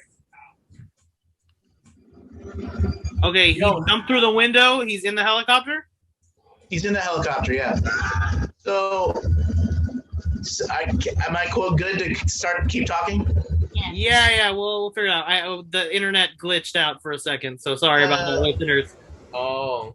The guy there that was driving the helicopter and jumped out is Chuck Tamburo, who is actually the guy who was driving the helicopter for real for this whole sequence.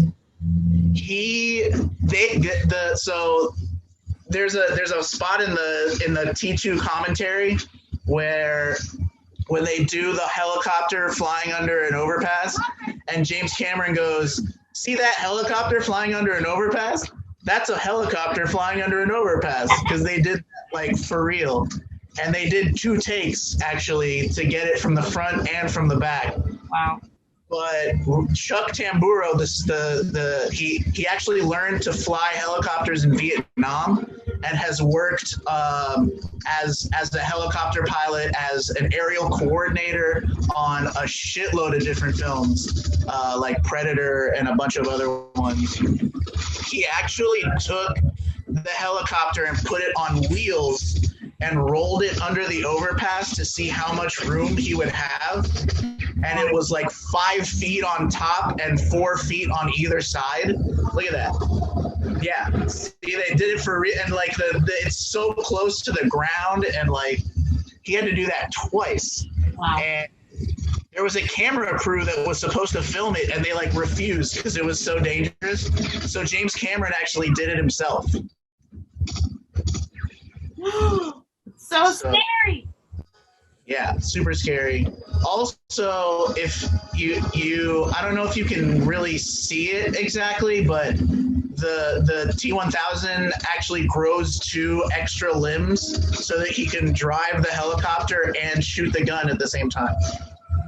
Oh, wow. I never thought about that. I never saw that.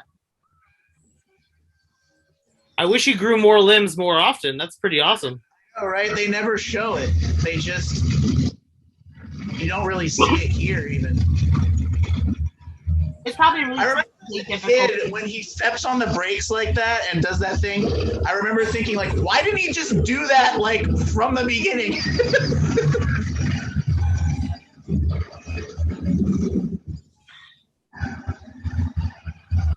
Because it endangers, Sarah's life a little bit. John.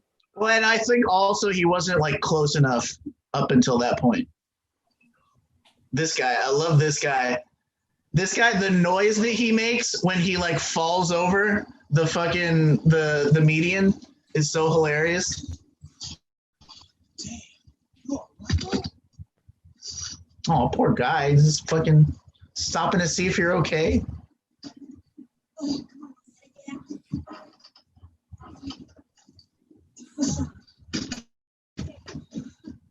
Here comes the guy. I love it.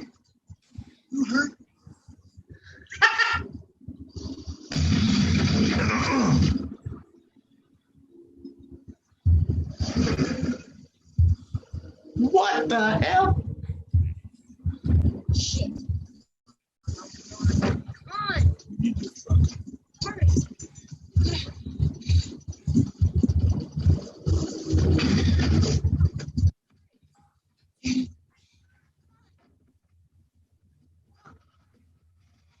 so engrossed now.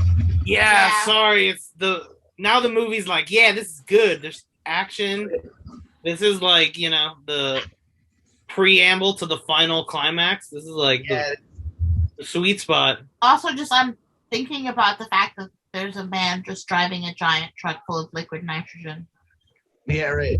And also, we're back in the blue world motif at night here. Yeah, big time blue. The lights are all blue. This is the vehicle's So since the T800 has like a chip, does the T1000 also have like a chip inside the liquid? I assume that like the liquid molecules or it's like are. nanoparticles. Yeah. It's an organic, it's a higher level of programming, definitely. Right.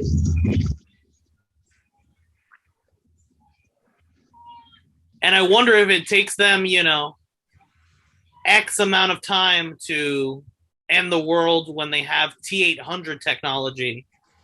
If we were able to capture T1000 technology Yeah. and attempt to do science with it and replicate it, Right. how much sooner would the world end? Yeah. Maybe they could have turned the T1000 into a sculpture after they melted him. Yeah. Like an ice sculpture. He's on some college campus somewhere, taking up space.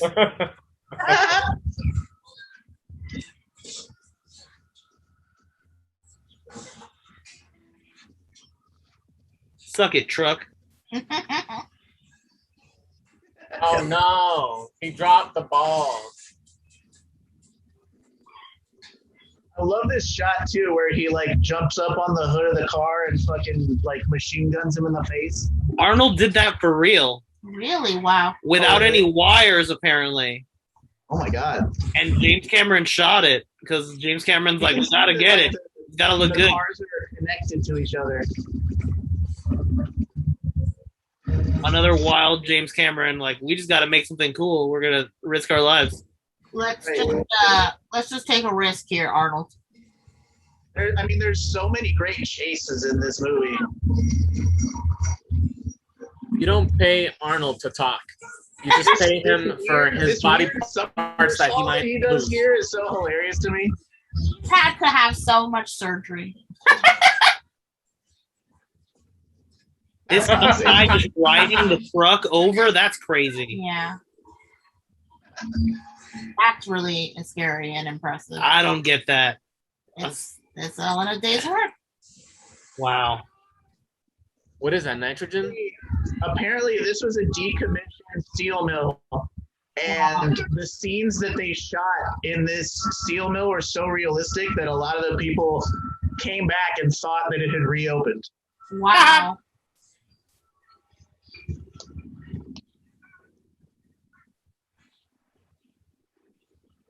I like where I got the guy's like, get the hell out of here. He just he's like, Yeah, fuck this shit. But if this was like the steel mill from The Simpsons, and they were like, "We work hard, we play hard." play hard. I love these sound effects. The sound effects of him walking are so good and breaking. And you'd think we've seen Terminators coming out of smoke so many times, it's gonna get boring. Nope. Yeah. Still awesome.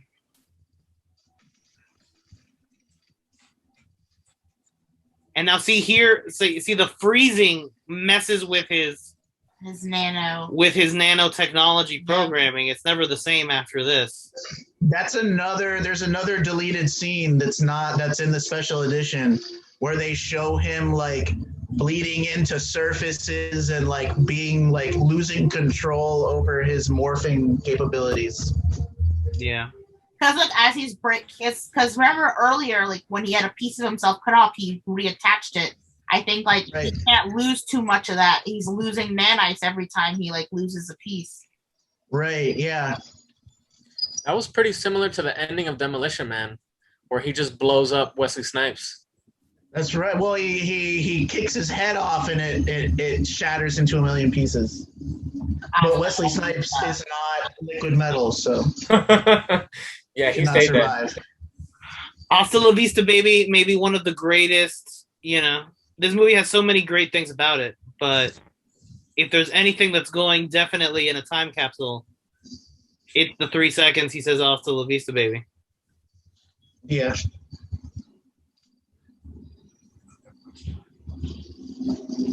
Apparently, in Spanish-speaking places, they changed it to "Sayonara, baby." So, because it's "Hasta la vista," like that's not what are you talking about? He's just saying "Hasta la vista," like that's our language. I would think that Hispanic audiences would get a bigger pop from that. I don't know. Yeah. What if you just said it in English instead? It's such butchered Spanish that as a child I barely recognized it as Spanish.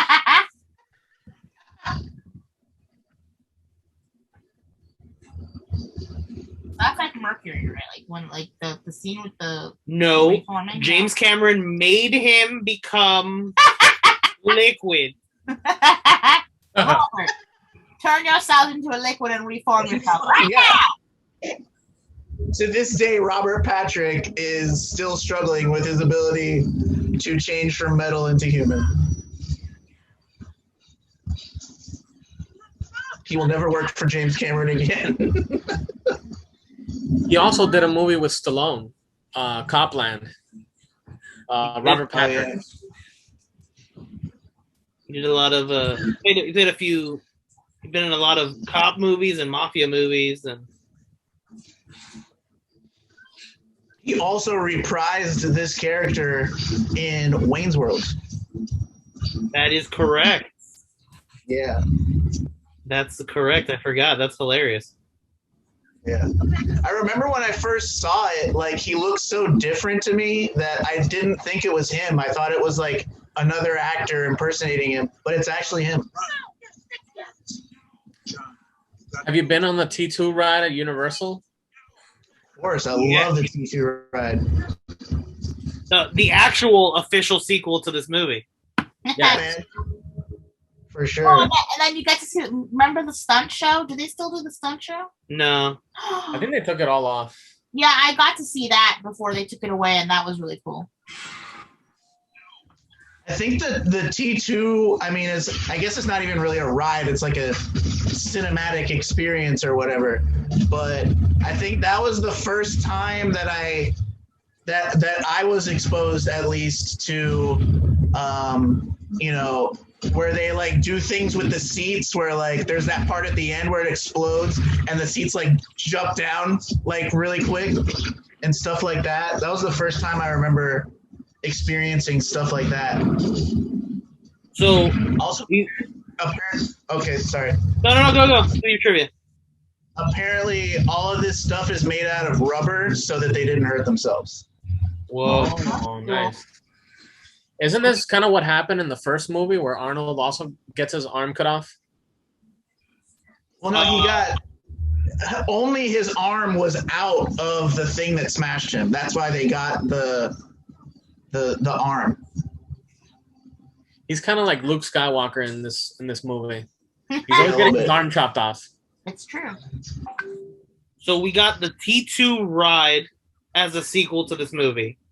Mm-hmm. We have Terminator 3 as a direct sequel to this movie. We have Terminator Salvation, which is also a sequel to this movie. Hypothetically. We have Terminator Genesis, which still holds T2 up, doesn't acknowledge T3, so yes, is a sequel to this movie. Yeah, and this is like a fan fiction. Terminator Dark Fate, and then the Terminator Sarah Connor Chronicles. That is 6 sequels to this movie. To Terminator 2. And they just totally screwed Terminator to this and bye. That's 6 different trilogies you can have. Well, starting with Terminator 1, T2, and then pick your third chapter. But I felt like Genesis was a little bit more like of a reboot. Yeah. It's in that reboot sequel. Yeah. That's the thing. It's in that reboot sequel thing because it only works as a reboot if you've seen the original and know what they are, what they're mixing up. But they completely reenact the original. Yeah, but you can't just watch it I mean, without watching the original. It takes place before, during, and after the original two films. But you can't just enjoy it by itself. Yeah. In a vacuum. You can't just pop in Terminator Genesis and be like, all right. Right. I get it. Okay, Steven.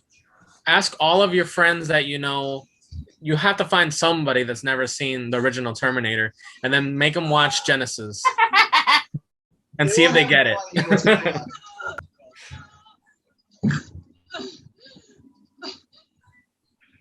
Oh. That's got to hit a bone when you put a whole poke through a shoulder. Oh, wow, you're that far behind. Shit.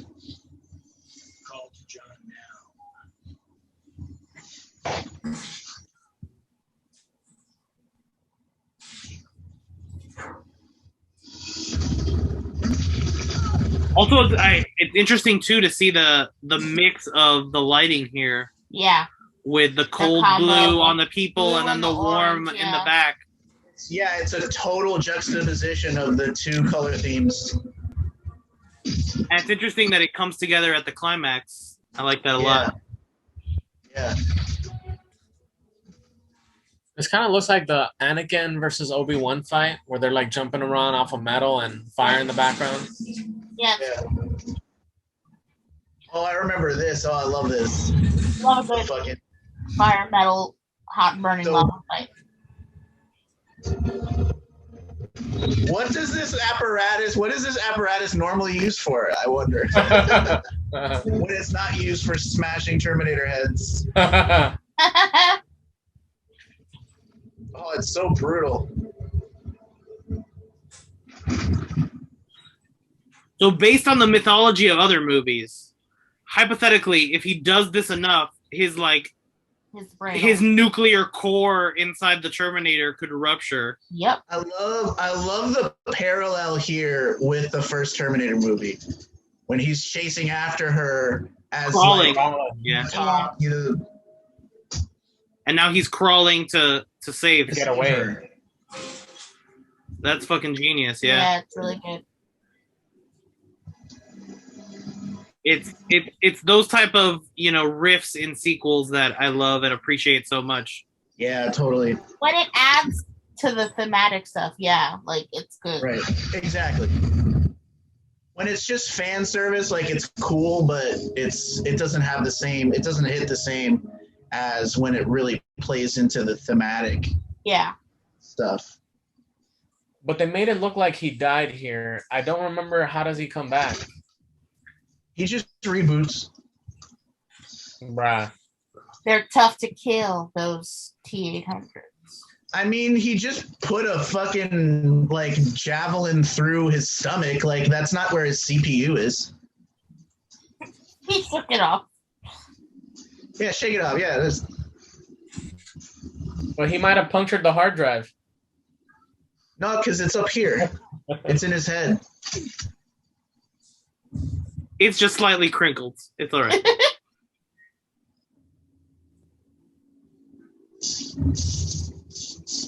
Now. Yeah, there it is. See, it explains. He has to reroute his power to an alternate. I think the battery is what got ruptured when he did that. That makes sense. So he had to reroute to an alternate power source. This is a James Cameron movie. Everything makes fucking sense. God damn it. Yeah. Exactly. Except for time travel. Exactly. Except for time travel, yes. Supposedly, I was reading that because her Linda Hamilton's twin plays the T-1000 as her.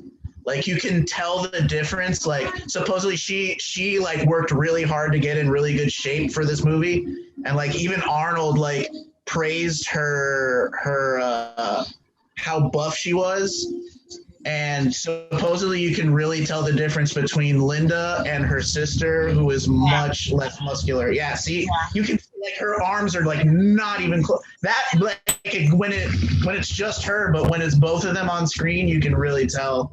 That's her not her. sister's eating donuts at catering, and she's like, "Stop it!" You're playing Exactly, one yeah. character.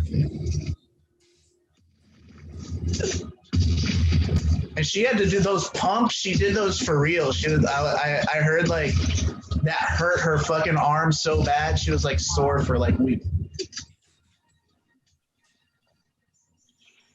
Oh no! Sucks to suck. Yeah, man, that's a bummer. Oh, a little Dikembe Mutombo here.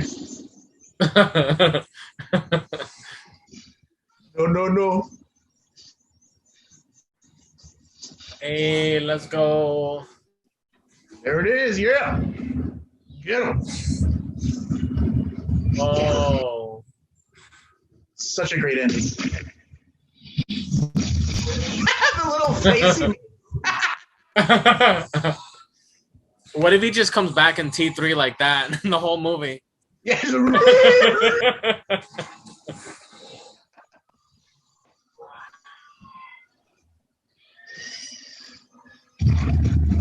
I love this where he cycles through all the different characters he's been. Yeah. That was one of my favorites. Such a like computer. That's just such a I like love computer. really like the blow apart moment because it kind of reminds me of like the Thing, because he like looks like a monster. Oh, yeah. moment. Yeah, totally. There's Janelle. There's the cop.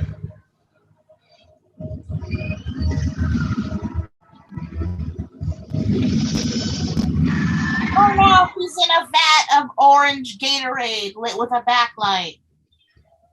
Yeah, pretty much.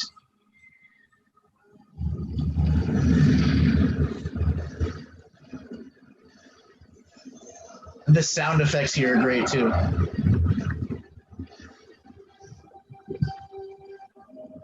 That sound where the head like turns inside out and it's all like so good. The most interesting thing too is that like other movies would have like belabored the plot and exposition of like we need to find a forge to melt him and yada yada. We gotta come up with a plan, and this movie's just like nope. It's just an organic series of incidents, of incidents that are gonna build to this. But that's they what just wander into this place. I think that makes good action. Is like when things don't have to always be explained, and the characters don't always have to be the smartest people in the room. Like it's so much more satisfying when it's like something just happens to be happenstance, or like it's just a moment. And totally. Yes. Throw it in. Adios. And I love how like the Terminator looks so tired here. Yeah. He's like, I have been beat to shit. I'm done. So I suppose like everyone thinks that the "I need a vacation" line is ad-libbed, but it actually isn't. It was. It's in the novelization that's based on the original screenplay. No. There's one more trick. Ah, such an emotional moment. It must be destroyed also.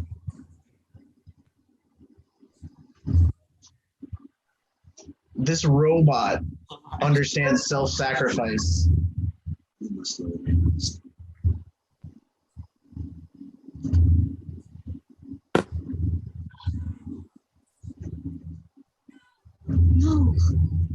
Ugh.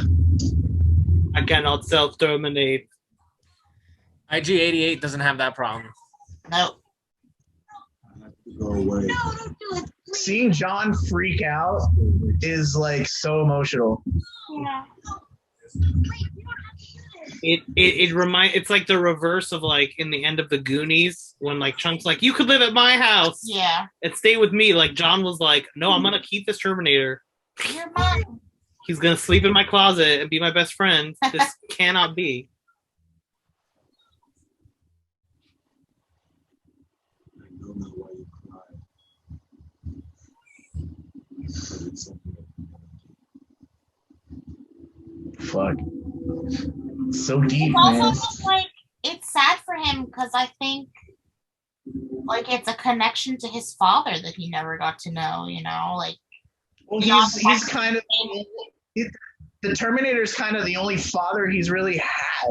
Yeah, and no, and I'm saying beyond him becoming a surrogate father, he's also a connection to that father. Yeah, absolutely.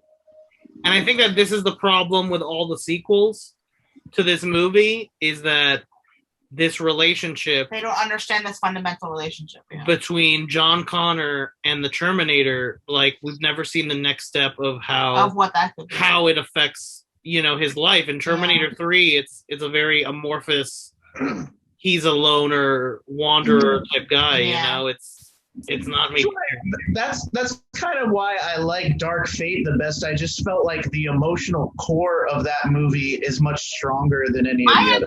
I agree. I think there is definitely more of an emotional core in that movie. But doesn't Dark Fate kind of go against the logic? Like, shouldn't he have killed himself instead of just living out the next 20 years? Like the Terminator? I don't know. It's been a while since I've seen that movie, actually, but I remember the way it made me feel, and I like really felt for the characters.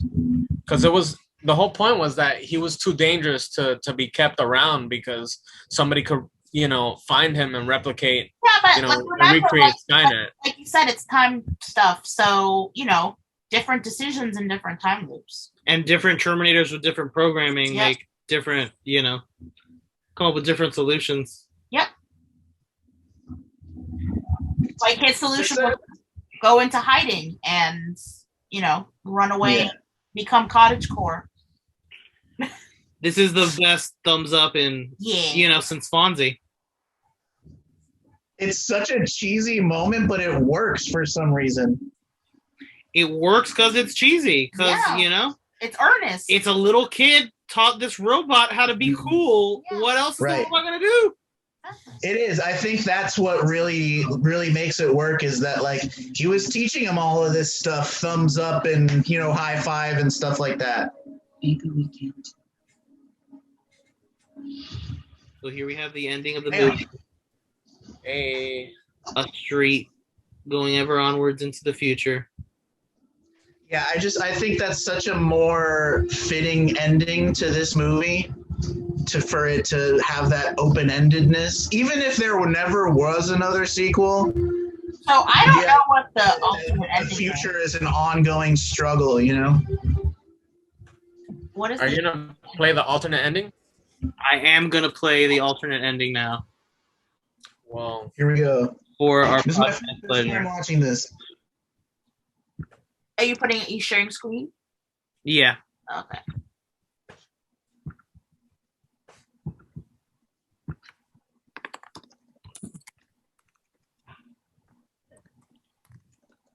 Hold on, I gotta pull it up. This is poor production. You should have had this queued. I'm gonna edit this. Let me get edited, woman.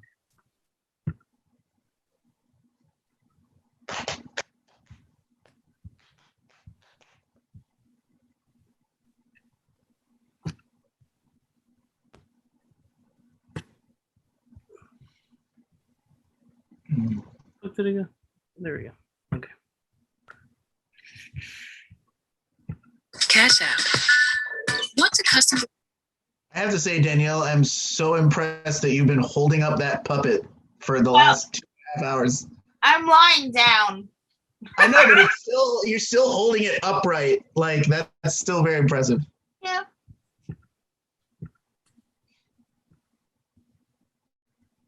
Okay, can you see my screen? Yeah. Hey, Terminator. All right. All right. So we've now finished the Terminator's commentary. We're now doing Terminator 2. We're looking at the alternate ending to the film Terminator 2. The ending that was taken out of the film. So, do you want me to talk about it first, or just go for it? Let's watch it first. Yeah. August 29th, 1997 came and went. Nothing much happened. Michael Jackson turned 40. Oh my God. Michael Jackson turned 40. Michael Jackson turned 40. People went to work as they always do. Laughed, complained, watched TV, made love. I wanted to run through the street yelling, to grab them all and say, Every day from this day on is a gift. Use it well. Instead, I got drunk. That was 30 years ago. But the dark future, which never came, still exists for me. And it always will, like the traces of a dream. Oh, PTSD, lovely. John fights the war differently than John's he was happy. told. Here, Is that supposed to be John now? On the battlefield of the Senate. Yep. Yo. His weapons are common sense and hope. He looks like basically the same age as her. Is that one of the Olsons? No, I don't think so. Is it? No, I was wrong. No. How's that? Thank you, Grandma. The luxury of hope was given to me by the Terminator. Because if a machine can learn the value of human life. All the same last line. You know, So- I'm gonna tell you Michael Jackson turned 40. that yes, obviously at the time they thought it was cheesy, and I do understand the usage of the sort of like hopeful yet ambiguous ending. But now looking at the amount of sequels, they should have fucking used this ending. Put us all out of our misery! I mean, you really think this ending would have stopped them from making sequels? Yes. The sequel would have had to have John Connor on the battlefield of the Senate. Yep. Fighting with hope and common They sense. totally would have had him like go on the Senate and be all like political. How did John Connor even become a senator? Mr. Connor's a child terrorist. And he has a criminal record. His mother was a psychotic terrorist. Yeah. How did he get elected? So apparently the now I forgot the guy's name. It was the first guy. I'll just play the movie again and see the fucking name. Mario Casal. The executive producer of this movie, Mario Casar. Yes, thank you, Steven. James Cameron actually fought with him to get this ending in the movie, and Mario Casar like strongly opposed it and basically like lobbied for a test screening, and they showed it, and nobody liked it because the tone of it was so different from the rest of the movie that it almost felt like it was from a different movie. And so James Cameron was finally convinced to go with the more ambiguous, a little bit darker ending. I think it's because they wanted sequels. On that level, on that level, I can see it. It is a very different tone shift. There was a way he could have made a happy ending without it being this like, John is a senator and Michael Jackson turned 40. Like, I think there could have been a more unambiguous happy ending without dialogue like that. But even just the color and the lighting, like it looks like a different movie. Yeah. Well, it's a different future than, it's the new thing they made. But it's definitely a purposeful tone shift. But yeah. And I get it. But I love how it plays off of her nightmares. Yeah. And it's finally this dream of hope that, she never thought was gonna come true. That's true. I like that. I think that would have been a beautiful way to close out the franchise. I wouldn't even be mad if this was the end of Terminator Dark Fate, Yep. Yeah. Without making any sense at all. Just this is the ending. Right, yeah. Brought it back, guys. For some reason, it's a 90s future. Here we go. And it also, I don't know what it is, but this whole sequence. Why is she talking into a recorder? That's what's making me laugh. Like, is that a video diary? Is that like It's an iPhone. Is she on the phone with someone? Like, No. is she talking to her? She has a podcast now. Yeah. Oh, snap. My psychotic ramblings. Future that hasn't become and may never be. Because my son is a senator. My son saved the world, and now he helps you pay for roads and bridges. What is she? She's wearing like sort of like a poncho. What the hell? Yeah, she's wearing like a Native American poncho. Very old lady. Well, she was in Mexico. That's true. Is it Mexican? It might be, yeah. She might have gotten it from like New Mexico. I love in this future too. In the Senate, he never got his cool scar, so everything's cool now. Oh yeah. It just looks like Full House. It does. So It does. that's the Everywhere you look. so that's the way Terminator 2 is supposed to end, with the Full House credits. No. Yeah, when you run your road, light is waiting. This has been Carry you home. a very special 201st episode of the Vundacast. We hope you enjoyed our T2 commentary track. Thank you, Dani, for controlling this puppet creature. What's the name of the puppet? It's a Gorg. It's a Gorg, but we're just going to call it Gorg. We're just going to call it by its, I don't know. I have to figure by out its the name. species name. I just have to figure out the Gorg. All right. To be announced Gorg name. Thank you, Dani, for joining us. Mr. J, any last thoughts on T2? We need to do the other T2, TMNT2. We already did a TMNT2 commentary track. Yeah, but that was like 10 years ago. We need to update it with everybody, with Eric. Stop aging us. The other T2 is T2 Out of the Shadows, which hasn't gotten a commentary track. So yeah, which is also TMNT2. D-Rock, any final closing things to impart? Just you know, I'm very excited to be celebrating this movie. Just it's been one of my favorite movies since I was like a little kid. And, you know, over the years, I have appreciated it more and more as I've kind of, you know, become more privy to some of the philosophical themes in it and the role of Sarah Connor in the sort of evolution of the so-called strong female lead and stuff like that. It's one of my top 10 movies for sure. And, I'm really happy to be celebrating its 30th anniversary with our wonderful listeners and with my wonderful friends. Yeah, this is a huge movie in my life. This is one of the first movies I saw in theaters. This is one of the first VHSs I'd watch nonstop. One of the first DVDs I would even buy when I was adopting the DVD format. So this has been a part of the DNA of myself for a long time. I remember Blockbuster had the double tape set of the extended version, and a lot of times it would be out, but sometimes I would go and they would have it, and I could watch, you know, all those little fun little deleted scenes and stuff. Well, the only like double tape I ever saw was Titanic. I didn't know they had one for T2. Oh yeah, I had the double tape for Titanic. So remember, kids, if you want to tweet us and tell us about all of your double tapes, you can tweet us your T2 memories. We can tweet us at Vundacast. Let us know what you think about Terminator 2 Judgment Day. What is your judgment on the Judgment Day?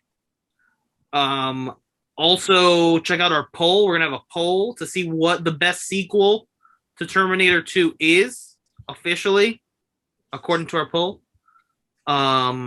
Should we tell what our votes are? That's a good idea. What do you think? What's your vote? My vote is for Dark Fate. I think I kind of alluded to it earlier, but yeah, just in terms of like the emotional core of that movie really sets it apart for me, I think.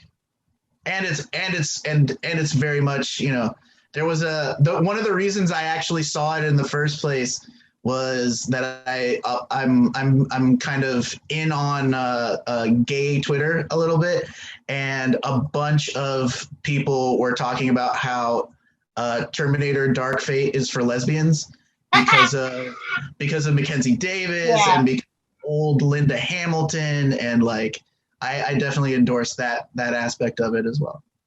Mackenzie Davis is really hot in that movie. Oh my God, so hot. Mr. J, what's your vote? Best TV sequel. So I know this movie gets a lot of hate, but it's just I have a lot of fun with T3, It's not the best, but it's a lot of fun. It's a good time. I agree with that. Like as far as like a super dumb fun action movie, like T3 is the biggest, dumbest, funnest of all the Terminator movies, probably. I just felt like 4, 5, and 6, the story just starts to get way too convoluted and just way out there. I feel like T3 with Genesis, like what the fuck? They're like in 3 different timelines in Genesis. Right, yeah. Like I said, at least with T3, they keep it like they keep it simple. What's my favorite ending? You were talking about the ending too. Oh yeah, I love the ending because it's like one of the first movies where like they don't win, like they can't stop it from happening. The scorched earth ending. So I'm picking a movie. No, what sequel to T2? Be it the TV series, the theme park ride. I think I like Sarah Connor Chronicles. So you're going with the TV show Sarah Connor Chronicles. I gotta catch up and watch that one. I'm gonna go against the grain, and I'm gonna go the T2 theme park ride. Yeah, is the best sequel, and it's the most digestible. That's the thing that I miss about like Universal is like everything now is turning into like these TV rides where you're just like looking at a TV where like at least with Terminator 2, like they also had actors that come into the crowd. Yeah, I miss the stunt people. Yes. And if you really think about it, like in that T2 ride, like you see quite a bit of character development with John. Like he's like a military leader now, even though he's kind of the same age. He's like directing shit and telling you what to do and like, yeah. So this has been the first episode of season 4 of the Vundacast. Whoa. Season 4? Yeah, iTunes lets me break things down into seasons. Okay. So we've been in season 3 for a long time. So now I finally get to put us into season 4. Woo, season premiere, baby. New possibilities, new creative possibilities are abound. Is this the one with the yellow umbrella? The yellow, How I Met Your Mother? Is this that season? No. I have been your host, Steven. With me today has been the they of theys, D-Rock. Thank you, D-Rock. Woo, happy to be here. Go. What did I make you? I made you Skynet himself. The silent assassin, Mr. J, morphing in and out. Let's go. And Dani, the master of lights and magic. The grog. Here extraordinaire. Thank you, Dani. Yeah. Bye. And remember, kids, when you're going to get snacks from a vending machine, make sure that the floor is not alive and going to murder you. That is good advice. Yeah, definitely. Hail Vunder. Hail Vunder. Vundacast? Give it up for Vundacast, man. What an adorable name. You're listening to the Vundacast. What's up, everybody? This is Jason David Frank, Green Ranger. You're listening to Vundacast.